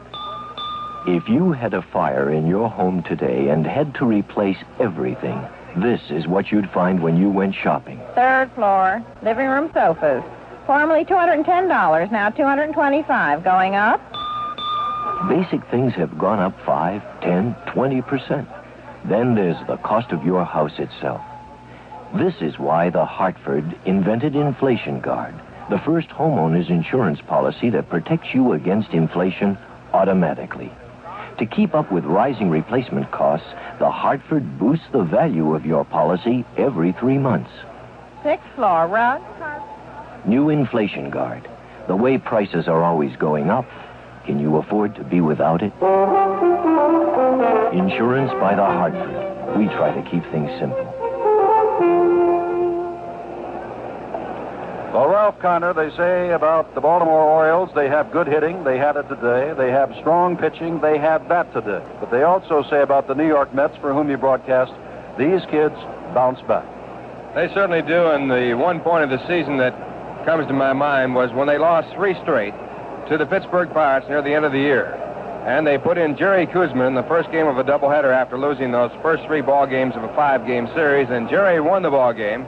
And it turned the Mets around. They never lost another game until they cinched the overall Eastern Division of the National League. Jerry Kuzman has won some big ball games for the Mets to get them righted, and he'll be the pitcher in the ball game tomorrow. Jerry, with a strong fastball, has a lot of weight in his shoulders. He's pitched 2 years in the major leagues, and he is capable of pitching a ball game that can defeat any ball club in baseball.